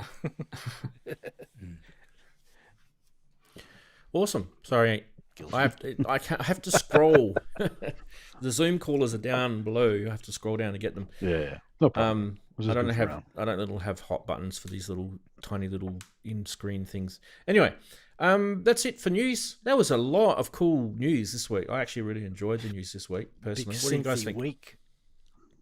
Yeah. No new Eurorack. stuff coming out. No Eurorack As I news. said, No no modular news. Where's the modular news? There was a couple of modular products Jamie's that not came earning. out, but I just- Robbie, sorry, not Jamie. Robbie's just- not earning. There's no modular. I just figured that the modular stuff that came out this week just paled into insignificance because it was it wasn't really that important. Yeah. Maybe we can do them. We can show them next week when Bump it's them quieter. next week. Yeah. You can just put them in a pull this out when you're desperate bin, Rance. Apparently, Sonic State have got a 20-minute video of the synth at Bristronica. Ah, Okay, cool. nice. Awesome. I would have assumed that that's why he's announced it today because it's kind of, Yeah. hey, I'm showing it at Bristronica. I It's better already announce out it. there. Yeah. All we need is for Akai and Roland to just guys, we know it's been leaked. Yeah, okay, here it is. Just announce it. Yeah. We know about your products, You guys. have to wait for that countdown. It has to finish the countdown. So You can make it speed up. Yeah, I mean, some companies will do, something that's pretty well going to get leaked or being leaked. Having a really long countdown like this is just kind of. we could make a glitch and have the Delusional. Guy Fawkes mask come in and say, "Ha ha ha!" It's kind of like, and come on, you can do that. You can have it so that your leaks come out. That's but as long as you're prepared to Yeah. quickly release it, not sort of sit on the nope. We shall wait the 5 days. It'll be worth it. It's like no. So yeah, it's been a bit quiet Don't from forget, attention spans now are quite quick. So been quiet from Yamaha, hasn't it, guys? Would you agree? yeah. I mean, what was the last really sort of big synthy type thing that we had from was the Seek track, whatever it was called. Yep. The cigarette. Yeah. The cigarette, yeah. Seek track and And the montage SH4D. 8X or Yeah. whatever it's called. Yeah. Yeah. But Montage. like Roland, that whatnots. Yamaha just don't do any analog stuff anymore. Yeah. Interesting. Yeah. Anyway, I think it's time for a clue for the synth quiz because we got It is. through the news. Time for a clue. Ready, set, clue time. Clue number 2 is VARI. Vari. I don't know. I'm not a linguist. Where's Brooksy? He's a true linguist. That's your second clue, guys. I think we should do some price watching. I did find this stuff actually quite early on in the week, so I don't know if this stuff is still available, but... Oh, what happened there? It's supposed to be that.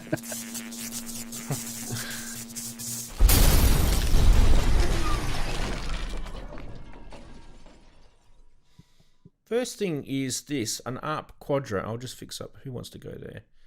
Maybe I might put Steve there. Oh, nice like that. Steve, would you like to go there? Oh, go on then. Yeah. Chuck Steve there. So, zoom. I've got to find it now. God, how far do I have to scroll? There it is. There, Steve's in there. Steve's in Price Watch. Hey. Who else can I can just randomly take a few people in and out. Okay, that'll do. Okay. So, ARP Quadras. When I looked at this during the week, there were 3 ARP Quadras on eBay at the same time. Now, I don't know whenever that's ever happened in the past. For a long time, many years ago, I would say, right?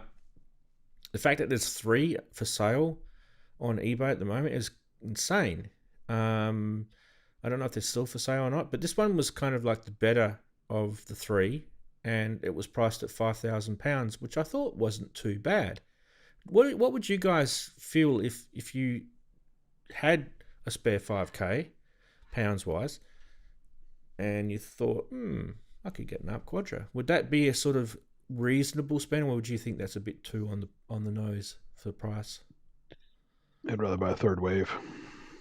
Yeah. We're talking about used synths, right? Andy, third wave's a new synth. No, I know. But I mean, something like this, my luck, I'd have to send it to Kent, which would be very expensive. So. Oh, I mean, you're going to have to go into that world, right? So Yeah. I mean, your choice. You're gonna have to have around more this. than $5,000. It's gonna have to be some. Yeah. Well, this guy reckons this guy's located in Bristol, by the way, and I don't know if it's Andrew's, because I thought Andrew was in Bristol. Anyway, I could be wrong. Anyway, the person on eBay, eBay is called Spuder 2012, SPUDER, Spuder, or Yeah, it's Spudder. got a day left. Yeah, it's a day left. Let's have a look at the thingo. There's 12 photos in here.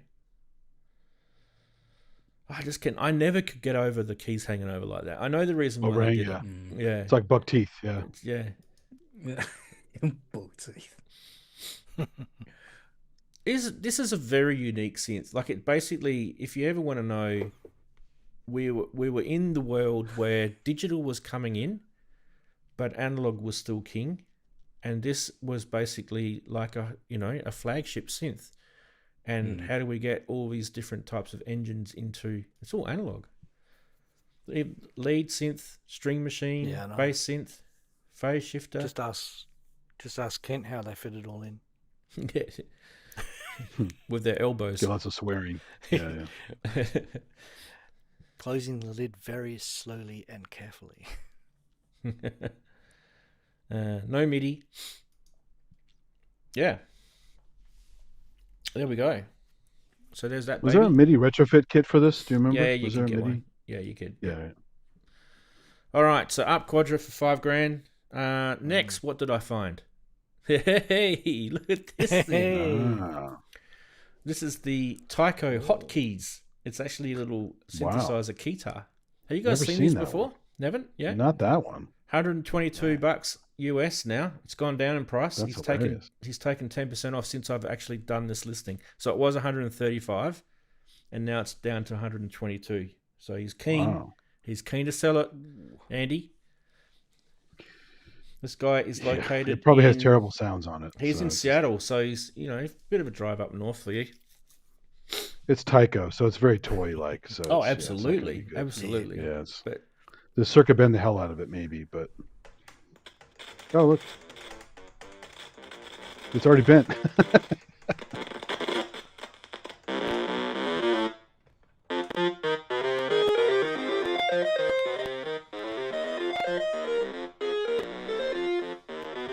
okay, enough of that. That sounds terrible. Hotkeys, that's That hilarious. sounds Hotkeys. terrible. That is like a toy. Yeah, that isn't it? lightning bolt too. The lightning bolt It shape is. is hilarious. I love that. This is just a toy. Anyway, there you go. Hotkeys. I don't know if I'd spend that much. But maybe $20. Yeah. No good. Doesn't have MIDI. All right. It looks what like else it do just plays recordings. It doesn't really play individual notes or whatever. Yeah, right? it looks like just a jammy. toy. Yeah. Now I had to show this because this, to me, this is kind of the first evidence that I'm starting to see that the Mogafogas are starting to buckle under the pressure of the new pedals coming out. Don't forget too, we showed last week the Warm Audio Ringer Bringer, which is another brand that's brought out a clone of this. So this has been discounted, all right, but there are lots and lots of ring mods on eBay. In fact, why don't I go to eBay so you can see them? So this I got one one is for only 120 a couple weeks ago. this one is only 390, right? There.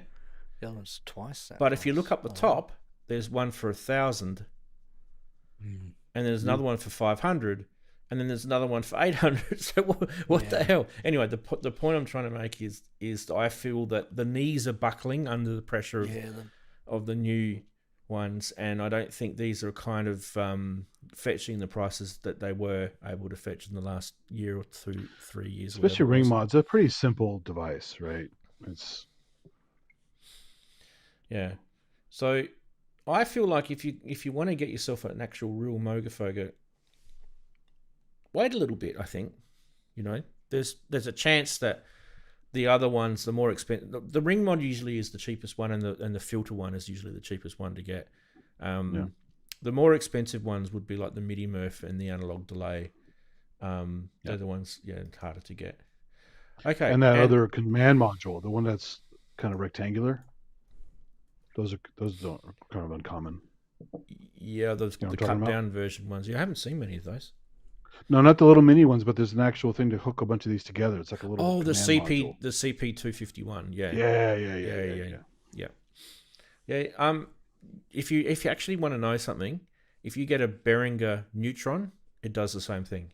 The little matrix on a Behringer Neutron has all the little bits and pieces that a 251 has. The only thing is it's 3.5 millimeter. Anyway, let's go. This was interesting as well. This is a brand new Behringer Cobalt expander. Look at the price, £299. How much are the Behringer Cobalt expanders in shops? They're not £299. No. They're cheaper. I love stuff like that. Yeah. So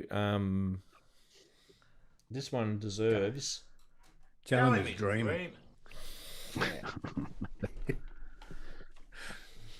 Why? Who's Beware, played guys. it? That matters. Who's actually touched it? Steve, I know exactly why this guy is selling it for this price, because he lives in Brighton.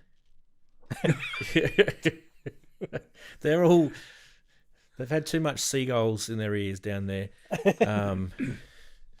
Is that beach air? It's a beach air.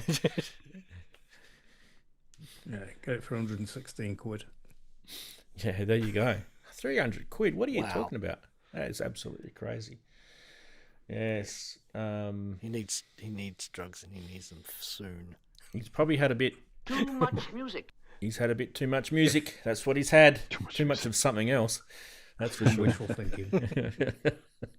It's the chips. And the Yeah, fish and it's the chips. Yeah, it's not the fish. It's like the that song, chips. King of Wishful Thinking. It was fun. I used to like it when I used to visit the UK. The people used to always have funny things to say about people that lived in Brighton. Sorry to all the people that live in Brighton, by the way. This is just me being a tourist, and I just I find it funny how there's banter between different locations in the UK. That people like they have these names for people that live in certain parts of the UK. It's kind of funny. Is that where Freddie Mercury's from Brighton? Or one of those guys in Queen? Are they from Brighton? I don't know. James May. I don't know. Freddie was dead a long time ago, Andy. 90s, he died. Well, sure. Yeah. I was a big fan as a kid. Yeah.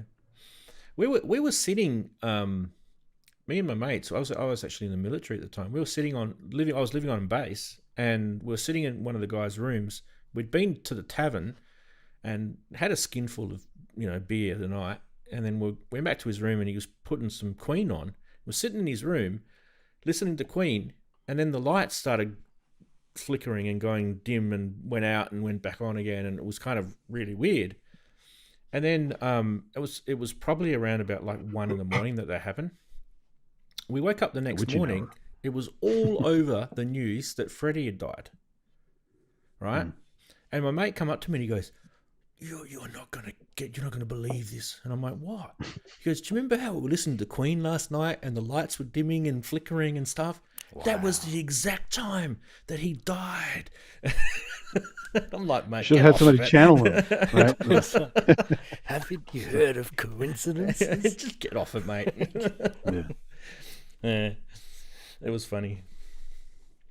All right, time for a clue for the quiz. Time for a clue. All right. If you guys haven't got it now, you're going to get it now. Data thin. Data on a diet. What the fuck?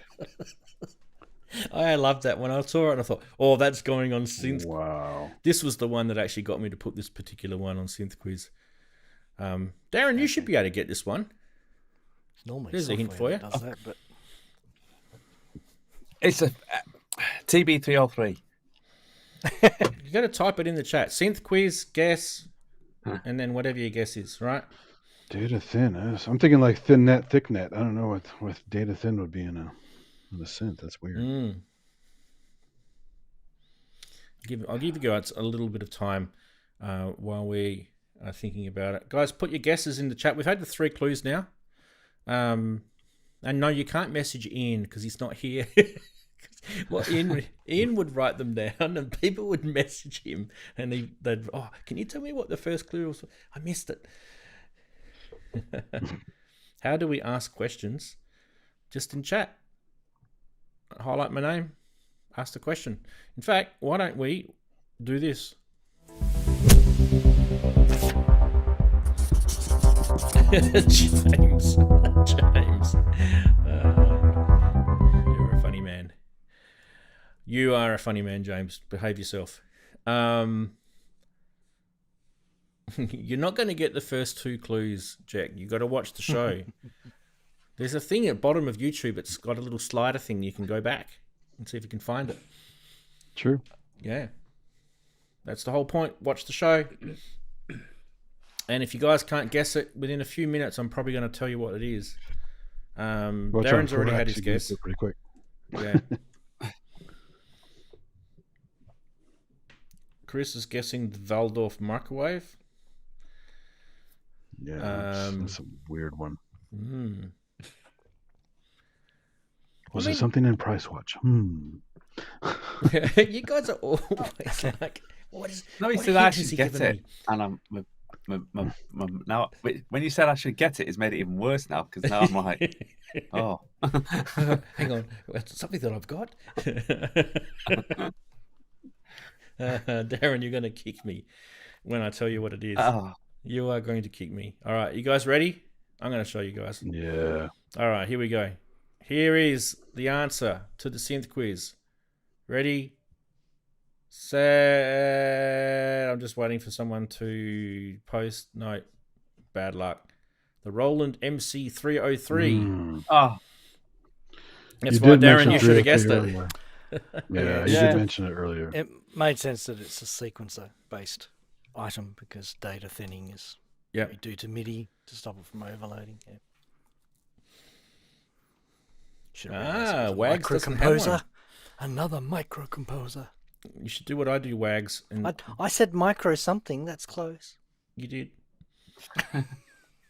The hint was that we were talking about the MC303 and MC505 during the Roland TR1000 discussions.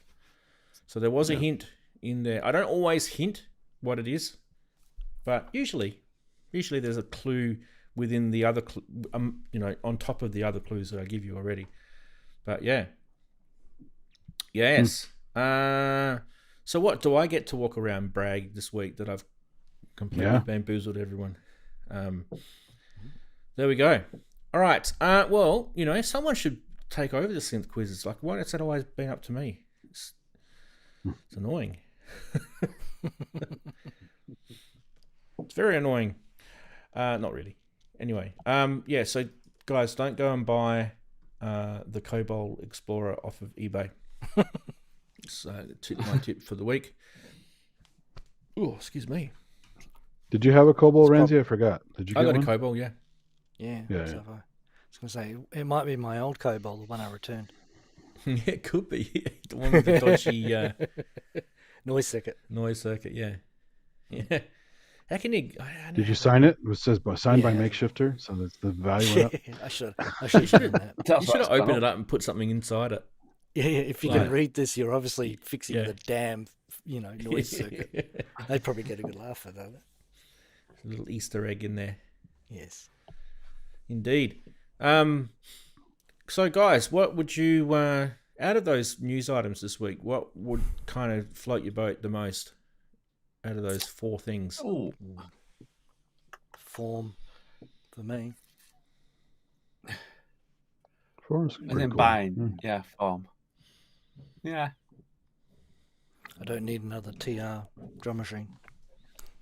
I still haven't had just time to sit and learn my another- Seek track. Seek track's in a case for months. I still got to figure that one out. So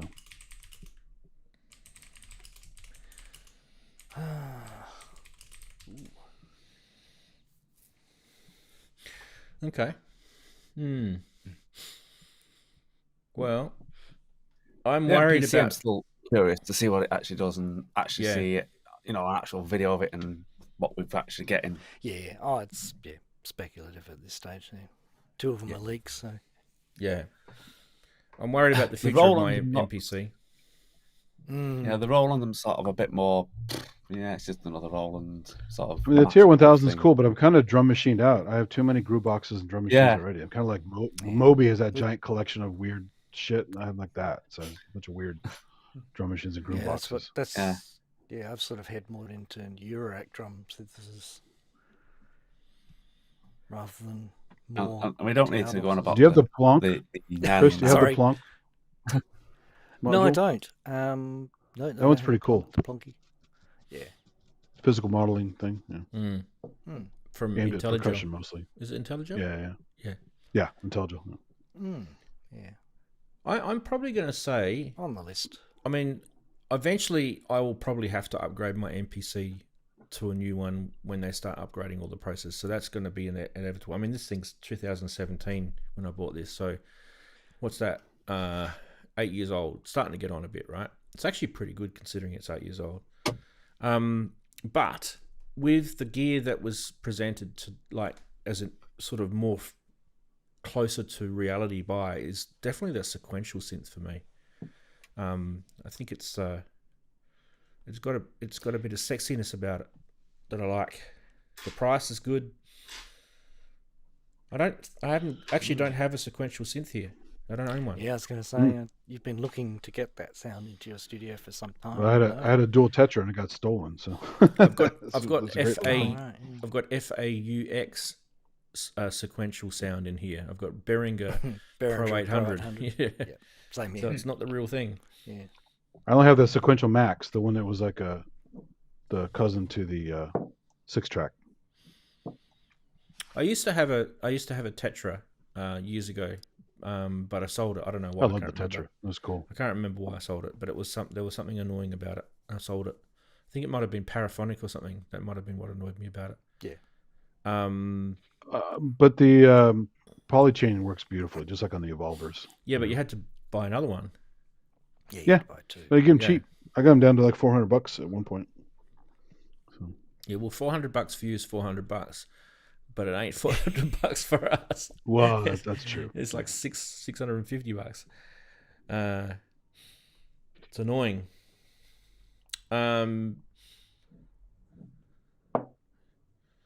So yeah, some chatties making some comments. Some people are saying the form looks nice. The user interface is a bit annoying. Okay. Yeah.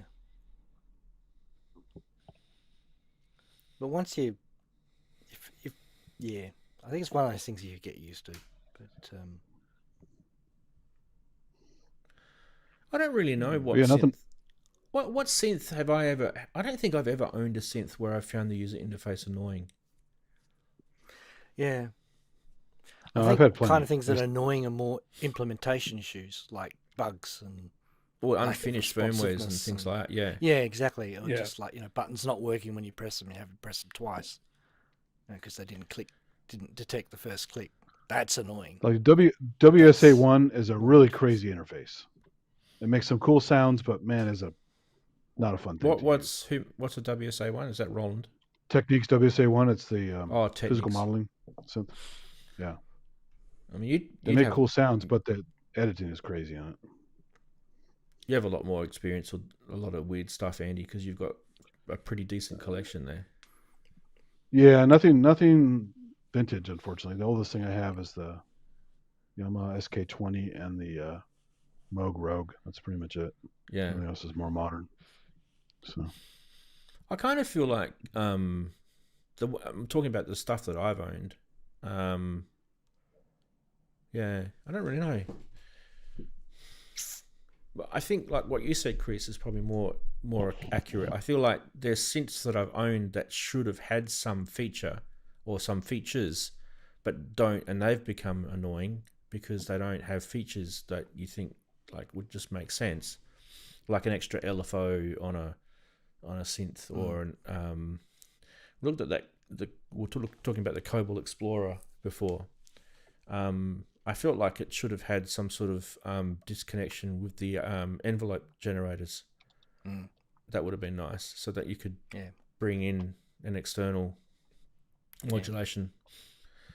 And I didn't think that would have been terribly difficult for them to do, considering it's all analog.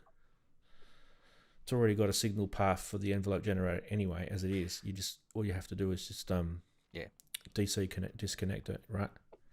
Yeah, anything whether it's circuit moddable is pretty, bit of a sin not to put it in. But I don't think that was design perspective on that synth. They were trying to reproduce it as close as they could to the original. But even that said, I don't think it had exactly the same I/O on it that the original did. So it's Behringer. The engineer probably got time limit, and he went, "Oh, that's right. Wish I'd done that." Oh, delivered the project on time, on budget. My job's done. I actually like the look of that UDO. That's a very nice looking synth.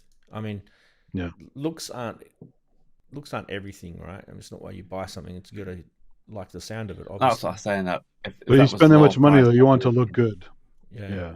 Yeah. It is a nice looking synth, isn't it? Yeah. Very nice. I mean, look at this. I'll just bring it back up again. Look at it. Look at it. Look Welcome at to this. Synth Geekery Porn Show. It's a very nice looking synth, isn't it? Could you zoom in on any of it? I'd like to zoom in on that VFD. I'd like to see it a bit closer. The VFD. I haven't seen a modern VFD display. Yeah. The only VFDs I've seen are vintage.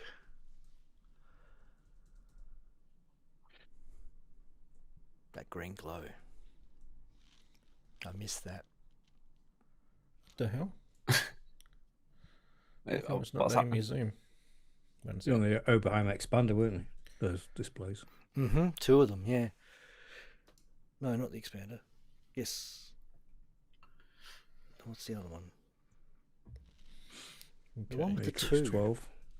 Yeah, that's what I'm thinking of. That's the one with the two sets. Is that what you want me to zoom in on, Chris?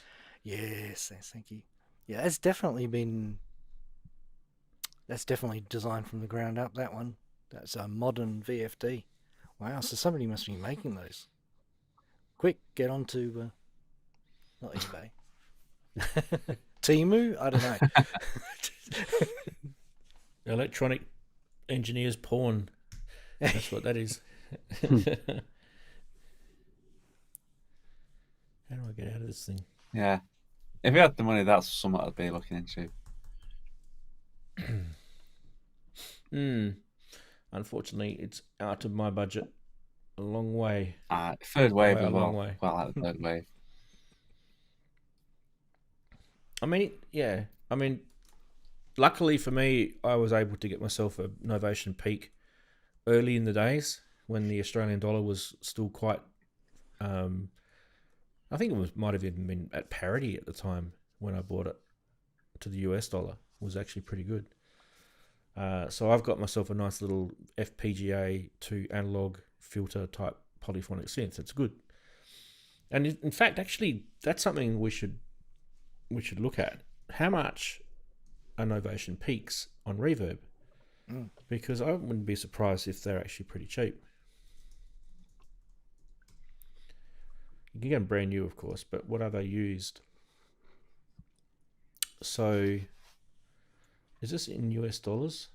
Let me just double check. Yeah, this is in US dollars. All right. Okay, let's have a quick look here. So, there's one here for 1,000 US dollars. I don't know. Is that good? Because I think they're like about $1,800, aren't they, new? Well, the Summit's the fancy one. I always like the Summit. Well, the Summit is just 2 peaks with a keyboard. Yeah. It's really nice looking, though. So it's a 16 voice. It's one for 1437 in Australia. Australia. That's probably the same one. Let me change the price to Aussies. Change it to Aussies. On eBay. Aussies. There we go. 1,600 Aussie. Okay, so that's $200 cheaper. Yours is Stevie boy. Good job. Yeah, it's on eBay. Oh, on the eBays. Yeah. That is definitely a thing. I keep saying it a lot lately. Is if you guys are selling your gear, do not sell it on eBay because you don't get as good a price. I don't know, there's still plenty of expensive stuff on eBay. I look once in a while and say, whoa, There's crazy stuff on there. There's some price watch. Yeah.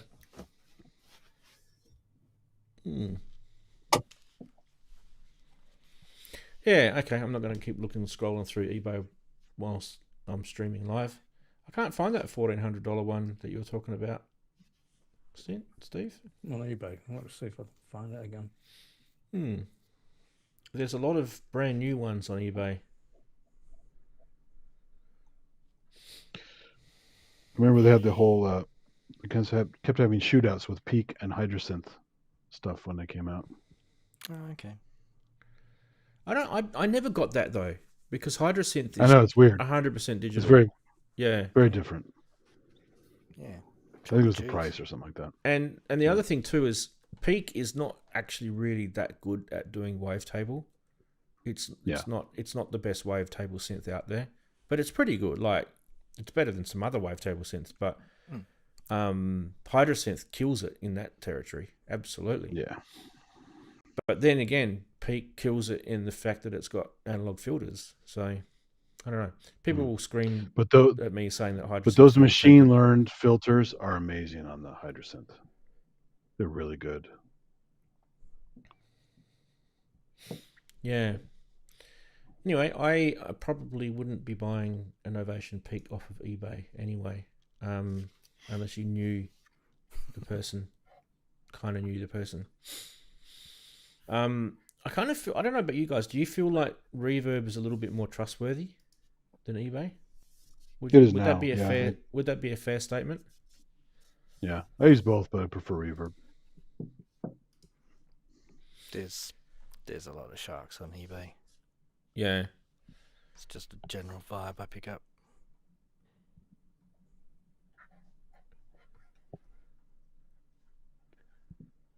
Yeah, I've had a few burns over the years on eBay, and I've never had a burn on Reverb.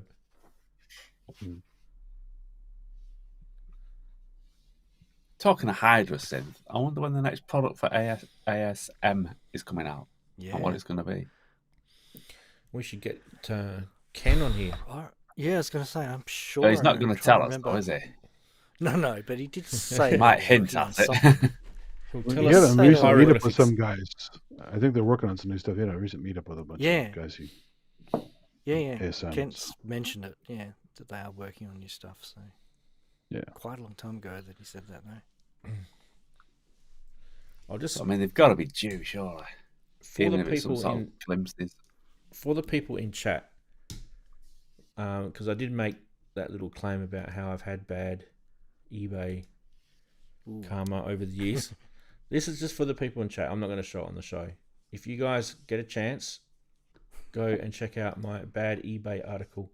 I've just posted the link. Oh, is that the one you got from the garbage? It was like a synth from the garbage or something. Yes. There's the link. Go check that out. Photos and everything. That was a great one. It was a Korg. It was a Korg synth. Oh, wow.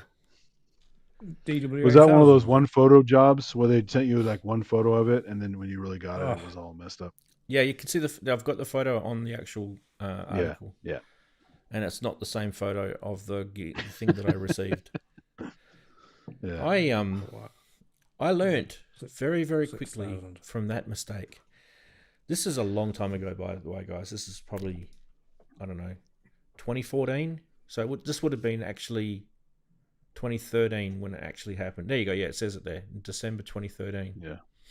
Yeah. I had one of those. Although there was a guy who found a Buchla 100 system that needed minor tweaking in a dumpster once, and that was a hell of a find. Wow. Yeah. Well, I mean, I've had some amazing finds in garage sales and things like that over the years, and even in pawn shops. Like, I got my OP1 from a pawn shop. for Do you know the Swedish guy, steal. Simon the Magpie, who makes guitar pedals and does weird Yeah, I demos know and Simon. stuff? Yeah. He's constantly finding stuff at some local companies that dump electronic gear out on the curb, and he's got amazing finds just down the street from where he lives. Yeah. Oh, that's for his circuit bending stuff, though. No, he actually sometimes just to play with it as is. He Yeah. doesn't always tweak stuff, but pretty funny.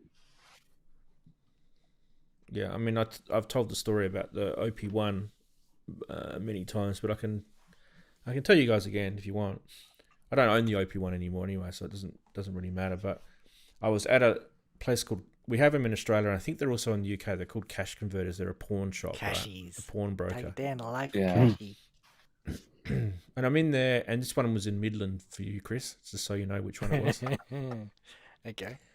And I'm out at Midland, The which is kind of, I had to take shotgun with me when I went out there. No, I did just kidding. That's pawn spelled with a W. Isn't it?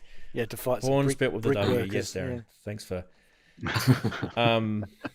Next Anyway, year, so I'm out. I I'm gotta out, say, at, get I'm out at the investment shop, sense and I'm going through all the gear that they've got. And you know how they have the glass cupboard where they've got the gear that they don't want someone to steal because it's got a little key, and you've got to ask the guy to come and unlock it for you.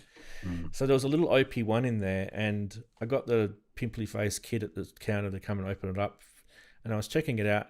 And the first thing you do with OP1s, because they're battery powered, is turn it on, see if the thing works. And it did. And it powered up and it booted in. And I thought, wow, this is actually pretty cool. But I kept a little poker face on you know, he didn't smile or anything like that. And he's sort of hanging around me. He goes, oh, what is that? And I said, it's one of those Nintendo, add-on devices for the game controller. But I said, look, what your boss has put the wrong price on this. This is like insanely expensive. What is he thinking? He goes, oh, what do you think it's worth? And I went, oh, I'd probably only give you $300 for it. This is Aussie, right? Wow. And the guy goes back to his boss, and the boss, he's probably said to I've got a guy, he's going to buy this for $300. Should we knock it down to 300? The thing had something like $800. Even 800 would have been cheap for an OP1, Yeah. right? Sure. Yeah. And he comes back to me, he goes, oh, look, he's not willing to go down to 300, but he'll do 360. Will you do 360? And I was like, I'm like, fuck yeah. I didn't want to show my face. Start the car. So I just said, oh, geez, I don't know. Hang on a minute. Just look through my wallet, pretended to, oh, look, all right, yeah, I can do 360. And this kid was like, yeah, I got a sale. Like, he must have been his first day or something. And it might have been his last. Just about pulled me down to the counter. And I'm like, I don't know if you'd be able to do it these days, though. I've never managed to get into that. because people just Google it, don't they? Surely. Yeah. Well, Internet has it changed depends. So my favorite local shop this mostly specializes in guitars and acoustic drums, but they have an amazing synth section in the back. And because of a lot of people dying around here and selling their stuff to the store, they auction these Yeah, the family close out don't know. things. Yeah. Yeah, and so the smart guys there do go and look at the prices, but I usually get to talk them down a little bit. But occasionally they had a few things, and I'm like, well, this doesn't look like it boots up properly. Now it did, but it was in a weird mode, and they don't even care. They don't want to check. They hooked it. Well, let me hook a MIDI controller up. Yeah, it's weird. It doesn't work well. Well, how about this? I said, yeah, that's probably pretty good. I could probably afford to fix it. And it was just nothing wrong with it. Just got it for that's how I got my WSA1 rack unit for $50 when it should have been like really good. $1,500. Wow. That is really good. So, because it was in this weird mode, and I actually forgot how to work it at that time. It's like I said, it's not a fun thing to use. It's quirky with some of the settings, and these guys couldn't figure out how to do anything with it because they're guitar guys. Yeah. So occasionally that stuff happens. I get stuff really cheap there because they just don't want to be bothered with it. So here you go, whatever. Mm. Becky reckons he's never been able to haggle at cash converters. You got to tell them, like I've done it a few times. I got my MC303. We just talked about it before in the Synth Quiz. I got my MC303 from cash converters and I only paid $130 for it, Aussie. And the guy had some stupid price on there. I can't remember what it was. It's actually probably still stuck on the bottom, the sticker. I should go and get it. Anyway, the guy said to me, he goes, "No, I'm not going to discount it." And I went, "Oh, okay, cool. Well, let it sit there for another 4 years because not many people would buy it. It's a has-been thing, and the only people that know about these things are going to buy them. It's not something that the modern musician will probably be after, and you'll probably end up having to sit on this thing catching dust for years." And I started walking out the door. I'm good at this. I don't know how, but I'm just like getting people's minds racing. And I started walking out the door, and this other guy chased me out the door. "No, it's all right, mate. Come on, we'll sell it to you. What can you offer?" I got it for like $130, whatever I said it was, $140 or something. So it was a steal. I think you find it hard like I say, these days, especially in this country, they just sort of stand there and go, "No, I'm sorry." They're selling for, even if they just look on eBay. They just go, But having said that, I've never managed to get a deal. Although I haven't said that in Juno, but that was. I bought a TI Polar once for 400 quid. Buy it now. Oh, wow. Yeah. So I went to bed all nice and happy and everything, and in the morning they'd overturned the sale. Oh no! Because they realised it was worth. Yeah, that used to happen. I hate how that could do that. That should be not allowed. I know. It shouldn't be allowed. Yeah. I mean, okay, yeah, it'd have been a bit rough on the guy selling it if they'd have done that, but I saw it there, TI Polar for sale. Buy it now, 400 quid. Yeah, having that. That's a great price. Yeah. That's a steal. Actually, another funny thing about my local store, they've come down in price. My local store has occasionally stuff sitting outside, like a ticket kind of thing, right? And one day I was leaving the store and I'm walking back to my car and I go, "Is that what I think it is over there?" And it was an Sonic EPS 16 Plus keyboard that was kind of filthy, but it wasn't broken or anything like that. And I go, "Well, it says take me," so I took it, took it home, cleaned it all up. It even had the little SCSI thingy in the back, little module thing stuck in the back of it, and it was perfectly fine for free. Yeah. Wow. So what a steal! You never get that in the UK. Never. They just get fed up. Like they go, we have too many things. We don't know what to do with it, so just put it out there. You never get that in Australia either because there's just nothing here. All the good synths are on the other side of the planet. They don't make it here. It's like my CD, Daren. Live in the States. They're floating in the ocean somewhere. Which is funny, all the musicians over there, right? The synth playing musicians over there. You'd think. Oh, yeah.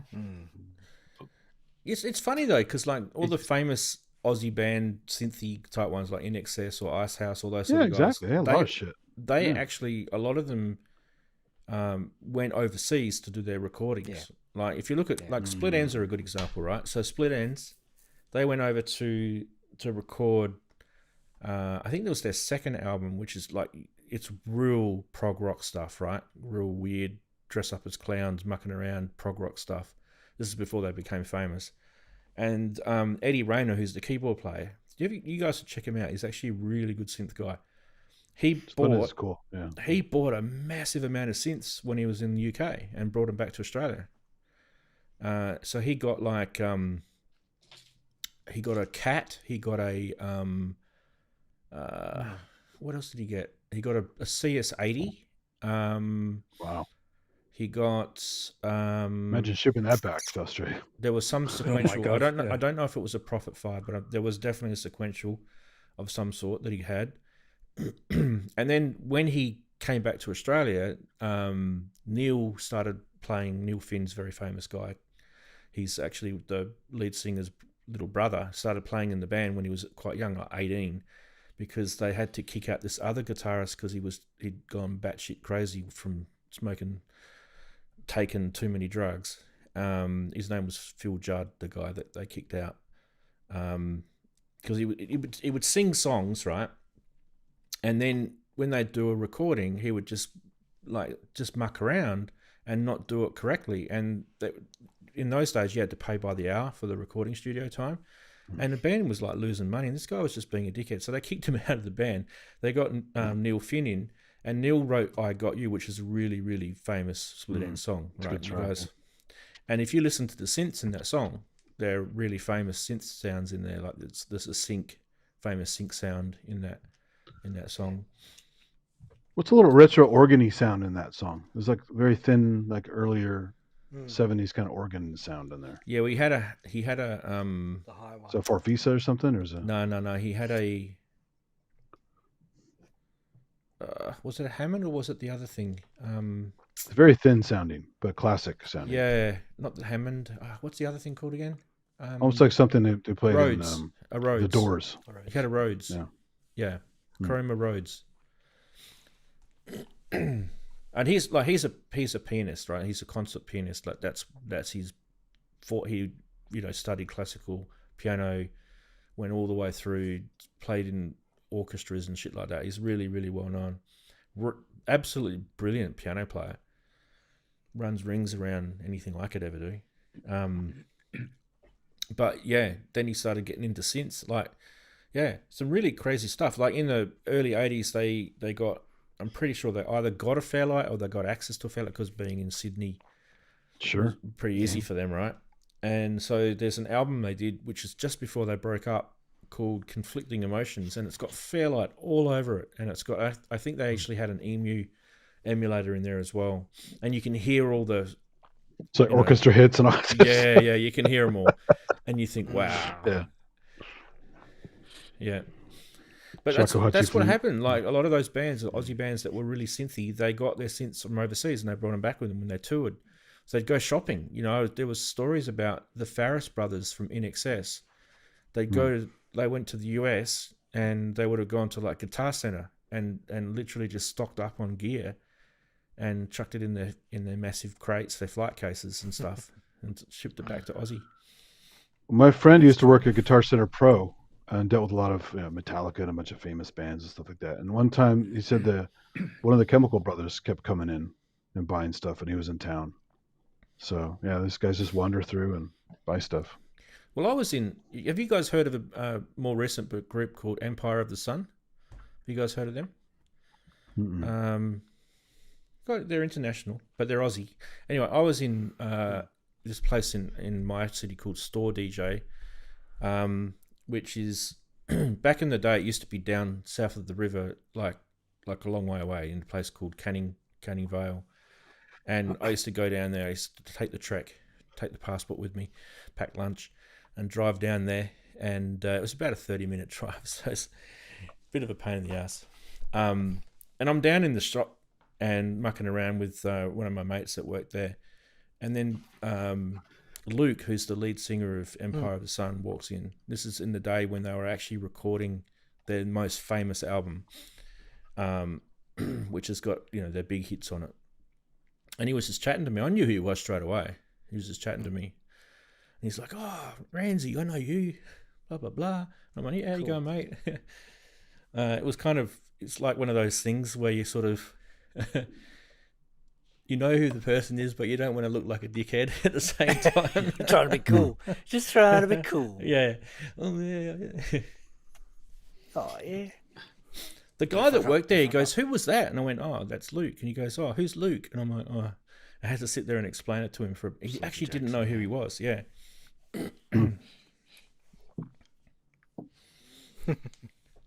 Yeah, if you guys haven't heard of Empire of the Sun, check them out.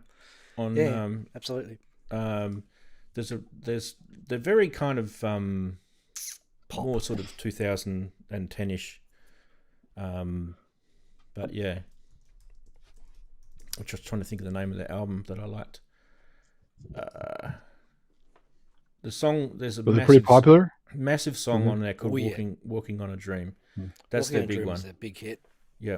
We Are the People was the second biggest hit. The only thing I can think of is a Christian Bale movie, Empire of the Sun. So I think the album might have been called Walking on a Dream. Yeah. That's the album. So there's a self-titled song on it that in the US it didn't chart that well. So, but if you look at all the European charts, it was all under 20 within the top 20. So it charted really well in the UK. It charted 19 in the UK. In Germany, really well. Like the Swiss like them. But yeah, but then when they became famous, right? This is typical US, right? They'll find someone famous and then they'll go, "Oh, we like them now." Yeah. And their second album, which is called Ice on the Dune, did a lot better. But Ice on the Dune doesn't have like anything sort of major. Yeah, it doesn't stand out. Yeah, the songs aren't as good. It's got a live. Live is pretty good. Live's good, yeah. I liked Icicle Works. Aren't they from Sydney? Ice House, you mean? Ice House? Oh, there's another one called Icicle Works as well. Ice House, yeah, there's another one. That's the Birds Fly one, right? Ice House. Birds Fly? I don't know what the... Whisper to a Scream. Icicle Works. I'm just looking that up. Okay, Ian McNabb. I know who that is. Yeah. Yeah, okay. Love is a Very wonderful, popular on that. Love is a wonderful In the clock. 80s here. All the new wave stuff. Yeah, that's Birds Fly. That's them. Icicle Works. Yeah. Ian McNabb and Chris Lay. They're both they're actually, I think they're actually originally from the UK, but I think they live in Australia. Is Ice House No Promises? Is that the name? Yeah, Ice House has No Promises, Great Southern Land, Right, those sort of tracks, yeah. Right. Yeah. Yeah. Yeah, I think is it Ian McNabb? I think he used to live in the UK, or I think he was born in Liverpool or something like that. He rings a bell. Ian McNabb. Yeah, He definitely rings a bell. because I think he was with another band before. I forget what it's called now. Now I'm going to have to Google it. Google it, fans. I have to say your best export though. Your best export is Yahoo Serious. Oh, you know he's Okay, so you sent it the screen. you know he's homeless. This is an absolute bizarre story. I just read this. Yeah, so he's actually homeless. There's a guy.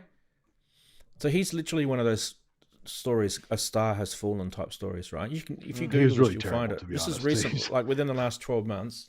This guy has he was living in a house somewhere in Australia, and the guy that owns the house kicked him out because he was not paying rent and, you know, basically hoarding and, you know, just being a complete recluse and all this sort of weird stuff going on. And he's become homeless. He's, you know, I don't know what happened to his money.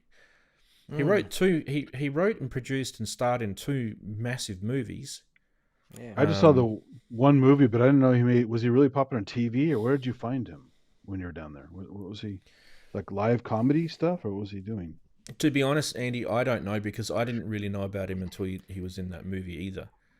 I didn't know about him until he was. But I'm sure someone will be able to tell you. I don't know. But yeah, the movie is so silly. He's like he's splitting the beer at him. Get it? Because Australians like beer. Yeah, I didn't like him. Come on. Yeah, I didn't either. Yeah, I didn't. Yeah, it wasn't the sort of humor that I liked. I think it's kind of just that stupidity humor that you know some people like. Did you ever see one called Nutcase? No. I think that was a movie out of Australia also. The one called Nutcase. No. My dad rented it once, and it was just god awful, like completely insane. Like Pee-wee's Playhouse on several drugs at the same time, just completely insane. Yeah. There's a whole bunch of movies like that, isn't there? There's like Alvin. Oh, Alvin. Yeah, they're just really bad. Like just C grade movies. Yeah. You know when you remember the old days you used to go on the Blockbuster, right? And there'd be the different shelves, and then if you really got it, you're kind of bored. You've seen everything, and you just I'm not going to go there, Daren. I'm not going behind the curtain. I wasn't allowed. Too young. You go down the bottom shelf was all the C grade movies, and it was kind of like you know it was going to be crap, but you'd brought it home, chuck it in the video player, and watch it because you were bored. You watched everything else. Yeah. And you discovered some real kind of indie films by doing that too. Yeah, just cult stuff that became big that way. Yeah. Did you see Manny's comment about actually meeting Yahoo and Roppongi? Oh, really? Did he? Where is he? Yeah. Yeah. Okay.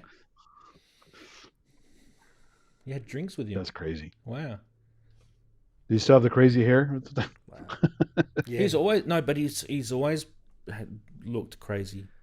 yeah, that's his um, look.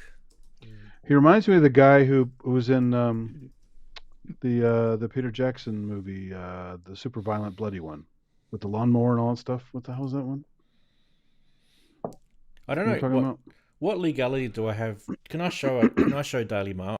I hate Daily. I hate Oh, Daily damn Mail. you. But I'm going to show it. All right, here we go. So this is the article about Yahoo Serious.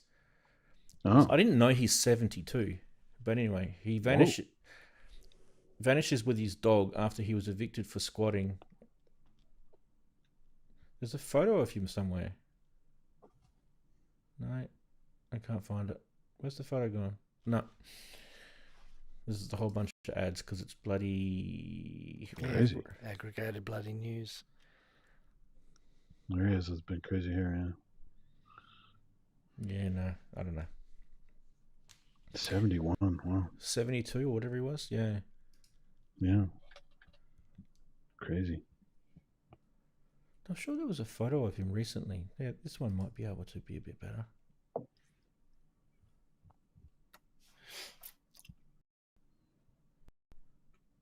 Oh, no, that's an old photo as well. 2000. That's it. Dead Alive. The Peter Jackson movie, Dead Alive. The main actor looks a little bit like Yahoo Serious. That was when he was kind of looking a little bit more normal. There. Okay. Wow. That's 2003. Yeah, I can tell it's the same guy. He probably actually cleaned up his act a little bit. But I'm sure there was a photo of him recently. See if I can find it. There is, here. But it's not showing it. Oh, because it wants me to start a subscription. That's why. Of course. Here it is. Here it is. Google Images always wins. There we go. Yes. There it is there. That's what it looks wow. like now. Wow. And literally he's homeless. Look at the clothes. They're all like Yeah. really old. Sad. Yeah. Anyway, like I said, I never really followed him.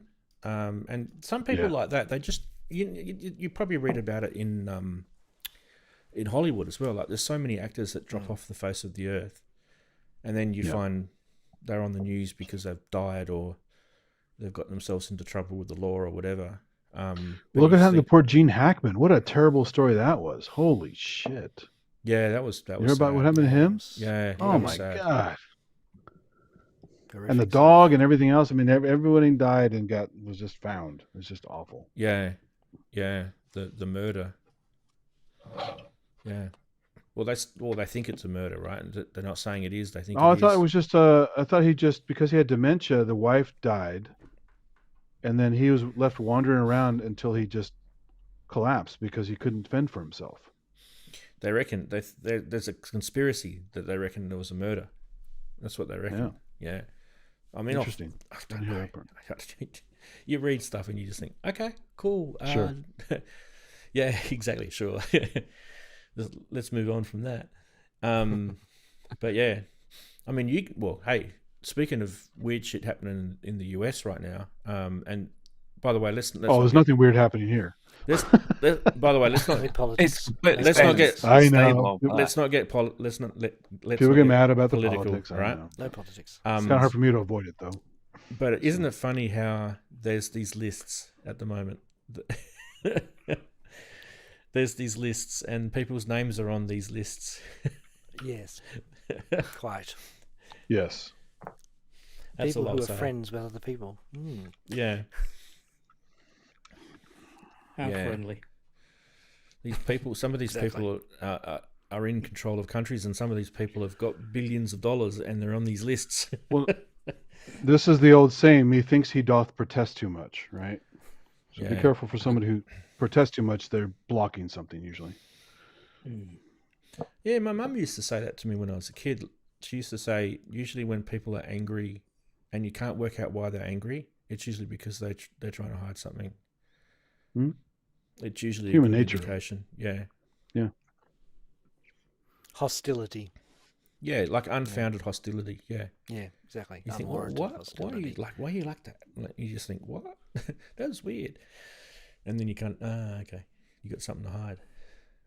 We used to have these neighbours in an old house that I lived in, and I never had a good conversation with this neighbour ever. It was always like, F this, F that. I don't even know why. I never did anything to the guy.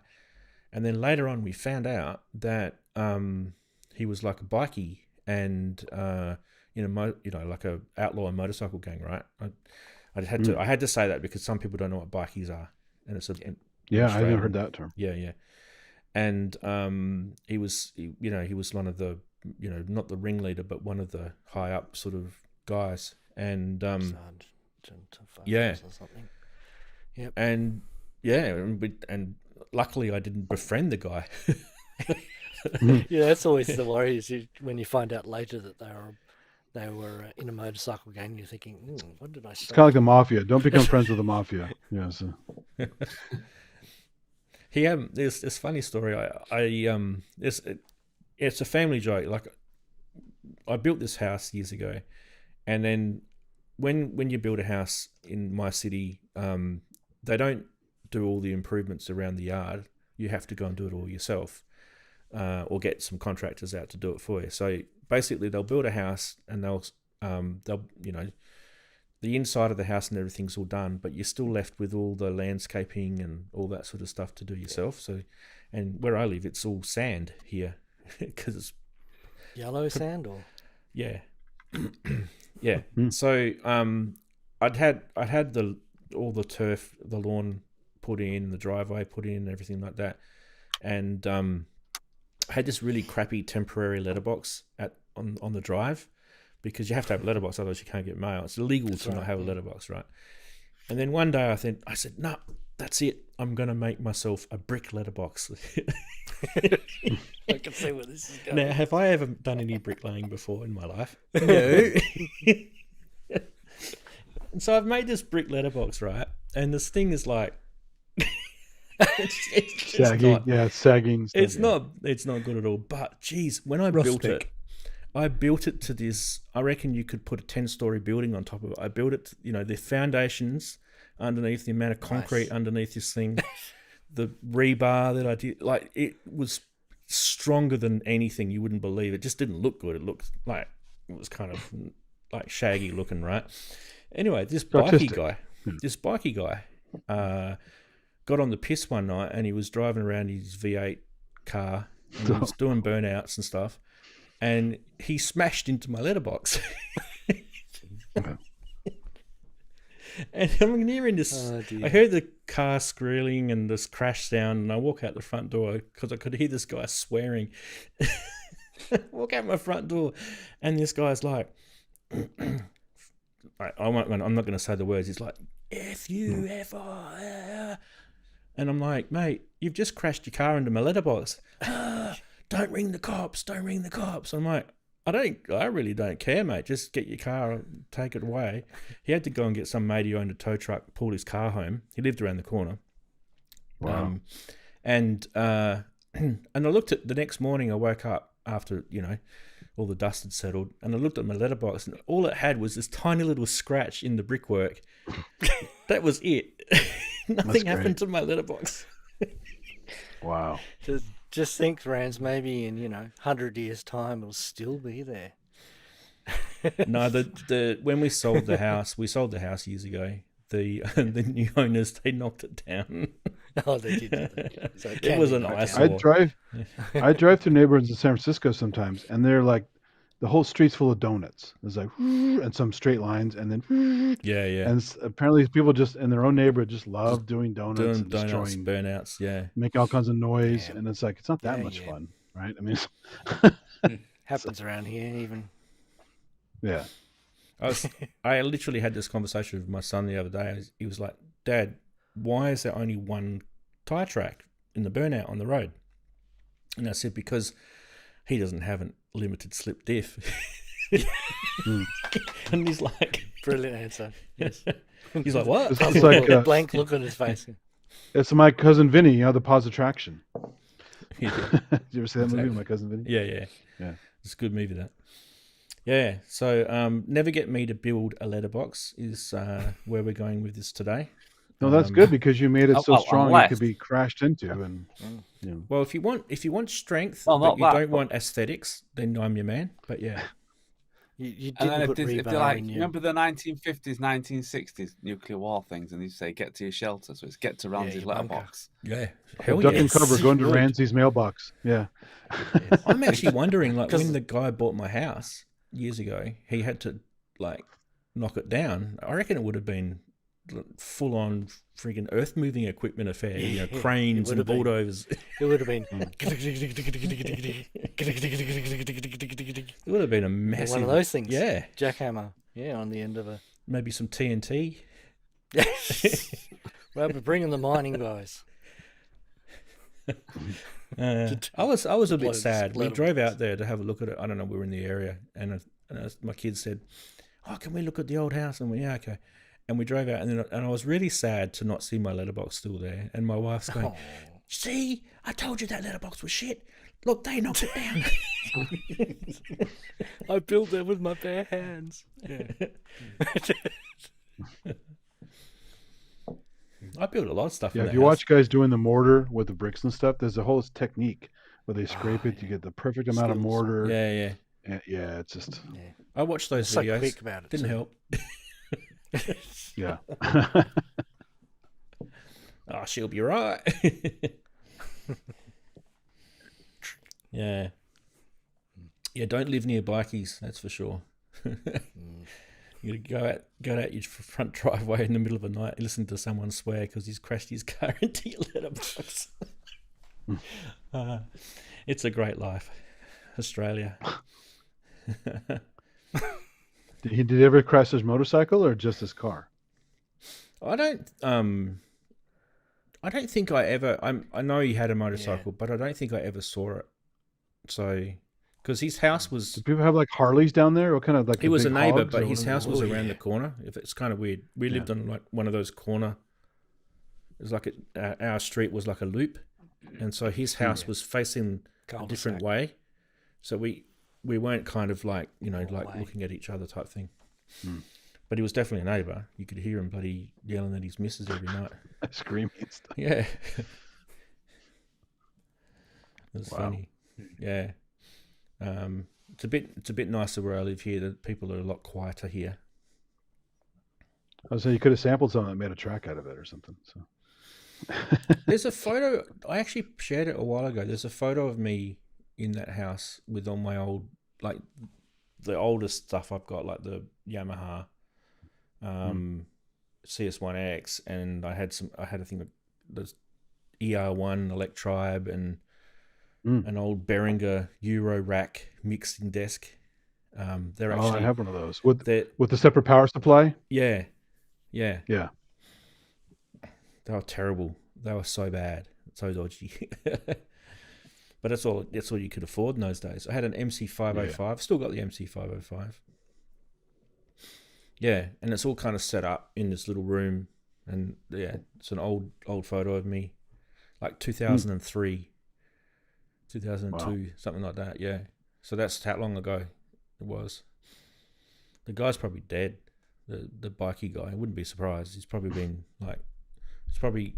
been taken to a pig farm somewhere, I reckon. He crashed into the brick structure and died. So, yeah. That's how they get rid of them. Yeah. I tell you what though, after that eBay lady, I actually the story that I posted on the it's on my blog. I actually managed to find her on Facebook. So I did a bit of like in the early days, a bit of cyber security, sleuthing, and this is like 2013. So I found her on Facebook, and I actually worked out where she lived in the US and everything, all through just information that you can freely get online. Doesn't take much, yeah. Doesn't take much. And I was, because I never got my money, right? And and I was like emailing eBay, and I was like, "Come on, guys, what's going on? What's happening? With this case, it's taking too long, blah blah blah." And because I was going to go to the next step, and the next step was I was going to hire someone in the US to knock on the front door for me Yeah. with the baseball bat. Get Bruno to go out with his baseball bat. Yeah. So, Yeah, knock on the door with the baseball bat. Yes. Yeah, but luckily it didn't have to go to that. Actually, I've got a folder here on my computer that's got all the information. It's still there. It's still there. Oh my god. Anyway, luckily that literally like the day I was about to send this message to this guy that I know in the US, he was willing to do it for me. They sent me the eBay said, "Yep, you've won your case. Here's your money back." But you don't get all your money back. That's the thing. Yeah. You lose. I think I lost my postage Shipping. or something. Shipping, Yeah. yeah. So and that was expensive. So I was probably out of pocket like $150 or something. It's annoying. You should get I don't know if it's changed, but you should get the complete amount back. Because the way they rectified it was that you have got a choice. You can send it back to them and they'll give you a refund. And the girl stopped talking to me. She just wouldn't talk to me. So I'm like, how am I going to send it back to her? She's not talking to me. And they said, well, if you can't send it back to her, then we can only give you a partial refund. So you lose the shipping. So that was the only way to do it, which annoyed me because I wanted to send it back to her with something else in it. Yeah, when I had that broken EX5, the guy shipped me from LA. That was poorly packed by the UPS store, so it was their fault.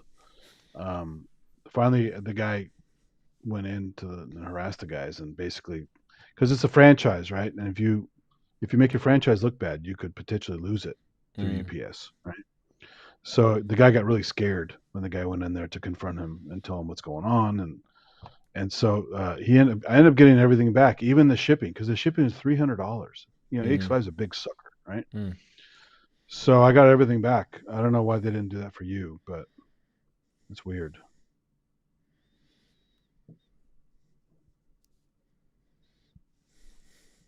Yeah. Just at eBay's, just beware because there's dodgy people out there. What's Andy talking about? Andy Synchrotron? I've got the 1 new Eurorack. It's a load of crap. I think he's talking about the one I've got, 1602. Oh, you mean, I know you he's mean like a talking about. 19-inch rack thing? Yeah. Yeah, He's talking about. and the local shop is selling one of those actually. It's older. Oh, There's a 3U one. There's a 1U one. Yeah, the one I'm talking about is like a desktop mixer though. Yeah, I had the big old desktop with a separate, like, huge rack-mounted power supply. Is that what you're talking about? Yeah. You have that one, or you Yeah. have, yeah. And it's called Eurodesk, actually. I think it says Eurodesk on it or something like that. Yeah, maybe might have been Eurodesk. I don't know. In my notes it says Eurorack. I don't know. I've got like spreadsheets of all gear that I've bought over the years, and I put the serial number. Yeah, that thing, Chris, is probably what he's talking about. Yeah, because it says Eurorack on it, doesn't it? Yours is that ultra something. It says ultra. What, can't you see past my little stickers? Hang on, let me. I'll take pictures of mine for next time if I remember. It's a big silver, like, giant mixer with a separate power supply. Oh, Pro, Yeah, that's right. it's Eurorack Pro. Mate, you're a pro. Look at you go. Clearly I'm not, because it's shit. Do you want to see a Eurorack? I've got a Eurorack. Do you want to see a Eurorack? there you go. Hey, Yay. talking. Yeah, that's kind of like mine, Daren. Mine was too big to pick up. It's huge. Mine doesn't Mine have is- the rack ears on it. The rack ears. Hmm. Yeah. Well, they did do them in different. This was, I think they did like a 16 channel version, which probably, have you got that, Andy? Because that was huge. You couldn't pick that Yeah, up. mine's 24 channel. So Yeah, 24s. Yeah, this was only 8, so that weighs a ton. Separate power pack. Mine was 12 channel, so mine's in between both of you. and it was It's so annoying funny. I bought because it and never hooked it up. I still have never turned it on. no, I think 12 channels is the worst number for a mixer, right? I think 16 is a good number, Yeah, but 12 is 16. just like, you know, when you've got an 8-channel four mixer, too few. you want more, right? But you don't want 12. 12 is just useless. Well, this is actually Rans. This is 12 Yeah. channel. It's annoying. It's annoying. 1604A. 12 channel, yeah. Yeah. So they're saying it's 16 channel probably through the connectivity, but it's actually physically 12, right? Yeah. Getting it back. Where's it, Tom? The first one I bought was a 16 Yeah. channel in a footprint like this, and it was sits on the desk, and it had built-in effects, and it was a little noisy, but it was decent for my early days of playing around. Oh, mine was before the built-in effects. Mine would have been like late 90s, 99, 98, somewhere around there when I bought it. Yeah. Bearing And I it got a stuff. Xenix because Xenix was portable. They had like a 5-channel battery mixer. Oh, What's that, Steve? what's What are it you showing showing us? us there? My mixer. That's his mixer. See, it's on screen. Hey. Yeah. Yeah, that's what I'm thinking of getting. Is that the Diggy RME? Is that? Yeah. Yeah, You're a good man. Yeah. Look, while we're showing our RMEs, I might show some. There's my RME. Yeah. I haven't got the posh one though, 'cause with all the built-in the effects. posh one. With the LEDs on the front and shit. Yeah. Mine's just a little diggy face. That's all I've got. Yeah, that's what I've got. Yeah, just a little grey box. Yeah. Doesn't look like anything on your desk. They're only like that big. Yeah. Really. Tiny. Yeah, 4 little ADAT connections on them. So, 4 Or seconds. 8, Yeah. 8 because it's in out, right? But 4 channel. Yeah, it's awesome. That total mix. Are you using the Behringer ADAT modules with it? Yeah. Yeah. You had any dramas with the Behringer? Any noise channel No. bleeds? I've got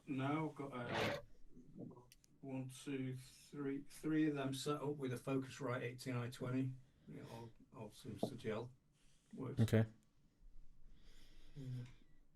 The Focusrite's a nightmare because it's only a Gen 2. Gen 3s, they've got the new USB drivers. It's horrible thing. You haven't got sticky knobs on it, have you, Steve? No, the stop knobs are fine. Yeah. Talcum powder, Daren. Yeah. Oh, I know. Now, what you Luckily, get I up don't to in touch the private knobs life, that often. Rant, is none of our business. You should have seen how many people got butthurt over that video. Yeah, I know. Well, the Focusrite, I've got 2 Focusrites. So I've got one that I used to use when we PC, which is the Scarlett. Is it 4i? Now, them knobs, I've not got any stickiness because they're like the old good old plastic. Yeah, plastic. Then I've got the one that I use with my Mac, which has got like that thingy coating on it, which has now gone really sticky. this one has And because I too. don't use it much underneath, and it was only when I was trying to turn up the volume for this mic, I noticed it was really sticky.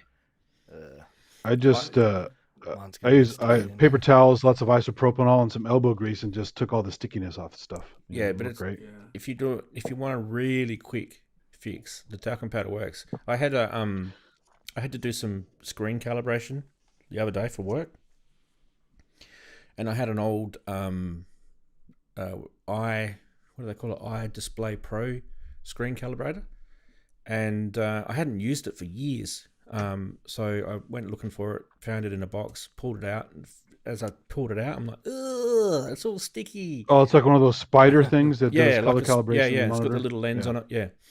And Okay. and so straight away got the talcum powder out, dusted it over, no problem at all, fixed it within 5 seconds.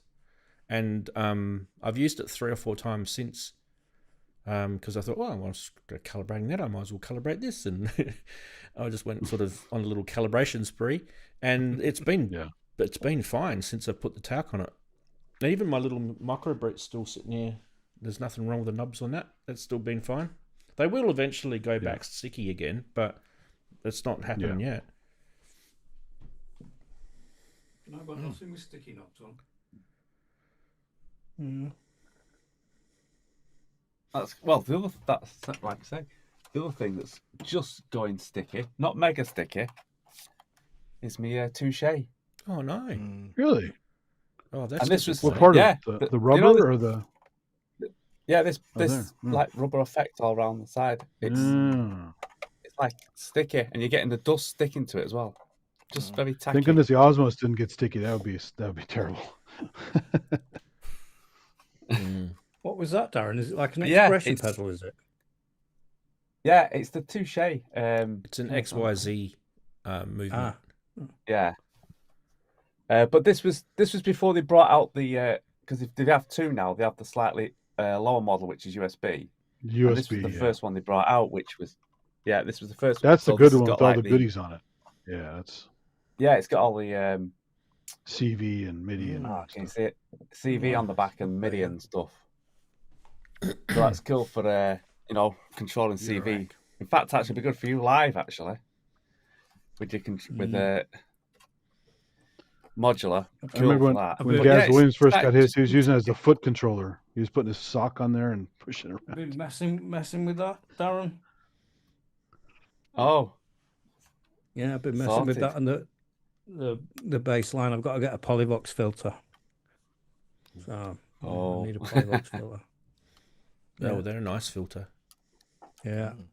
So I I have was an old looking at the Erica Erica Synth Synth one. Polyvox. Is- Yeah. Yeah, the Erica There's Synth one- one was one I was thinking of. There's one in the bass. There's one in Did the you- bass did you, line which I've got. did you pop to Stafford last night, Steve? No, I didn't go. No, All right. I'd had a bit of a rough day at the office, so I had a bit of a tantrum. Yeah. So I wasn't in the best. I wasn't in the best of moods. Yeah. Yeah. Wags is like, Ranzee would be chucking it in a tub of talcum powder. I would. I mean, after you go through the process of rubbing off every single knob on the BeatStep Pro by hand to get rid of all the rubberized paint, you just think to yourself, I'm not fucking doing that again. That was Once was painful. enough, yeah. Do you find the talc kind of dropping off randomly here and there? I'd be worried about dropping it off over like sliders and getting it in the tracks. If you're worried about that, just take the knobs off, just pull them off, and then coat them, and then put them back on. No, but when you're using it, right? Because if it keeps flaking off over Well, time, probably, then, probably. But if it's a decent manufacturer, they'll have the little protection. They wouldn't have kit. used the sticky stuff in the Dust first shields, place. Yeah. No. yeah. Well, Well, I yeah, keep all my exactly, stuff Darren. dust covered anyway. Exactly. So I don't have dust on anything. So As soon as the manufacturer realised that there was having problems with one product, you'd think that's it. They'd never use it again. Yeah. But for some of them, they seem to continue using it. Yeah.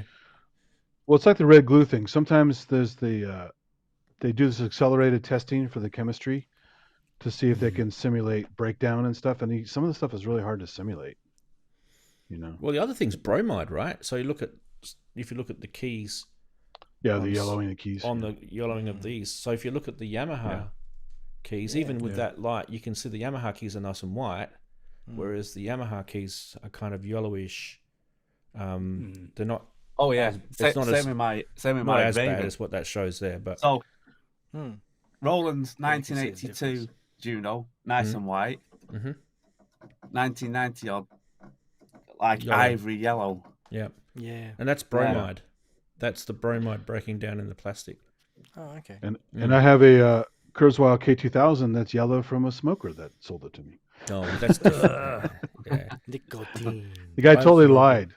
yeah, I hate that. As soon as you pulled it out of the box, you could just smell the stink. Yeah, I It bought took a like weeks to air out. I bought an electribe, a used electribe from Japan, and the guy said it was smoke free, and it came. Yeah, exactly. And as soon as I pulled it out of the box, I could smell smell cigarette it. tar. Yeah.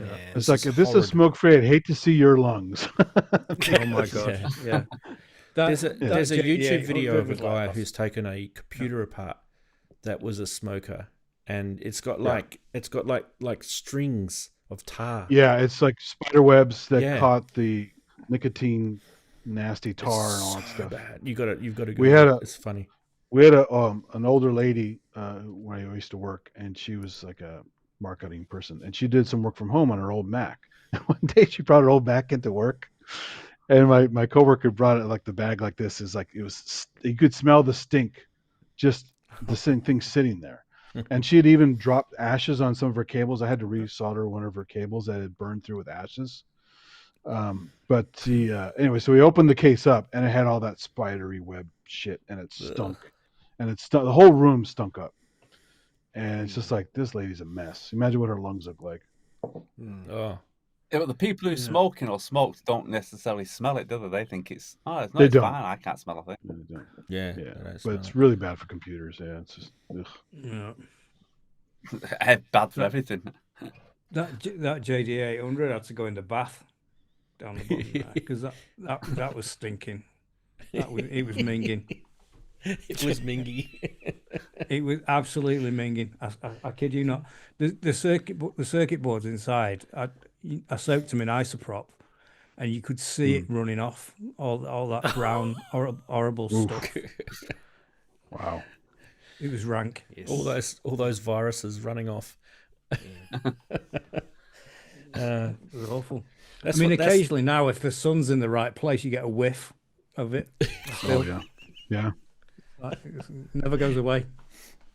Oh mate, I ended up moving on that electribe. I tried everything, mate. I tried it. It stunk so bad, and I mean, I don't smoke, but when I was like a kid, I used to smoke. Probably everyone in the 80s probably smoked 1 or 2 cigarettes, but I never smoked. So whenever someone smoked, like even today, I could smell some guy puffing on a fag somewhere, and I'm like, who's smoking? Like, Yeah, 'cause it's pretty. Yeah. The radar's pretty keen when you don't. yeah, We had a guy at that same workplace. You know what American Spirit cigarettes are? The unfiltered, like natural cigarettes that are look like tobacco. And he would smoke those. And he would come in. He looked like the guy from Doonesbury who's in the wheelchair, the Doonesbury cartoon comic. But he was like Pigpen with like a puff of smoke always following him everywhere he went. I was when you Pigpen were from saying Peanuts. that, I was picturing Marlboro Man Yeah. from the X-Files. Do you remember Oh, Marlboro yes. Man? Oh, this Smoking is- Man, yeah. Yeah. I mean, this guy was the real Yeah, version of sell. that. Yeah, basically. Never mind that. Some of these vapes are really bad. I mean, geez, Yeah. Yeah. Yeah. that's sickly, The like smell. different flavors. Yeah. Like, Yeah. And it's not good for you either. You get popcorn lung. You know it's not good stuff. Yeah. Well, guys, we're probably going to have to end the show. okay. Excellent. Thanks, Good guys. stuff, good stuff. Excellent, Chris. Excellent. Excellent show. Excellent show. You didn't let me finish my sentence. Yeah, exactly. All right. Excellent. Beep.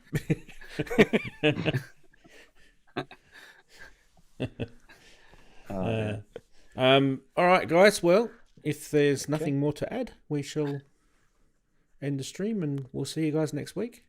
Next week. Excellent. Yep. Hopefully, Same time. some same cool bat stuff. time. Same bat channel. Hopefully, some cool stuff to do with Chris next week. Hopefully, fingers crossed. Oh, video. Yes. Well, and that means that you've lifted the embargo too, which means I'll be able to show it, right? Yes. Well, shooting the video and editing the video, unfortunately, are two different things. Okay. Did you say shipping was back? You Well, can mate. ship here now? What's see, the deal with shipping's- that? Yeah, shipping's back. Yeah, shipping back for Yeah. built stuff, but not for DIY kits, unfortunately. I The shipped customs. I shipped something to the US 2 days ago. Customs don't know how to categorize it because it contains parts from China and it's Yeah. not substantially Oh, yeah. transformed more than 80% of its original form. So I don't know what to Wow. do. So yeah, so we wait until Ouch. someone guinea pigs it. Someone's going to send stuff and it's either going to get through or it's not. And when we know, we'll Yep. start doing or not doing it. About to press the button, We'll see. guys. All right. Okay, guys. Alrighty. Thanks, Bye, Steve, Darren, Take care. Cheers. Andy, Chris, and See you Chatties. guys. See you guys. See you next week. Bye-bye. Yeah. Bye. Bye.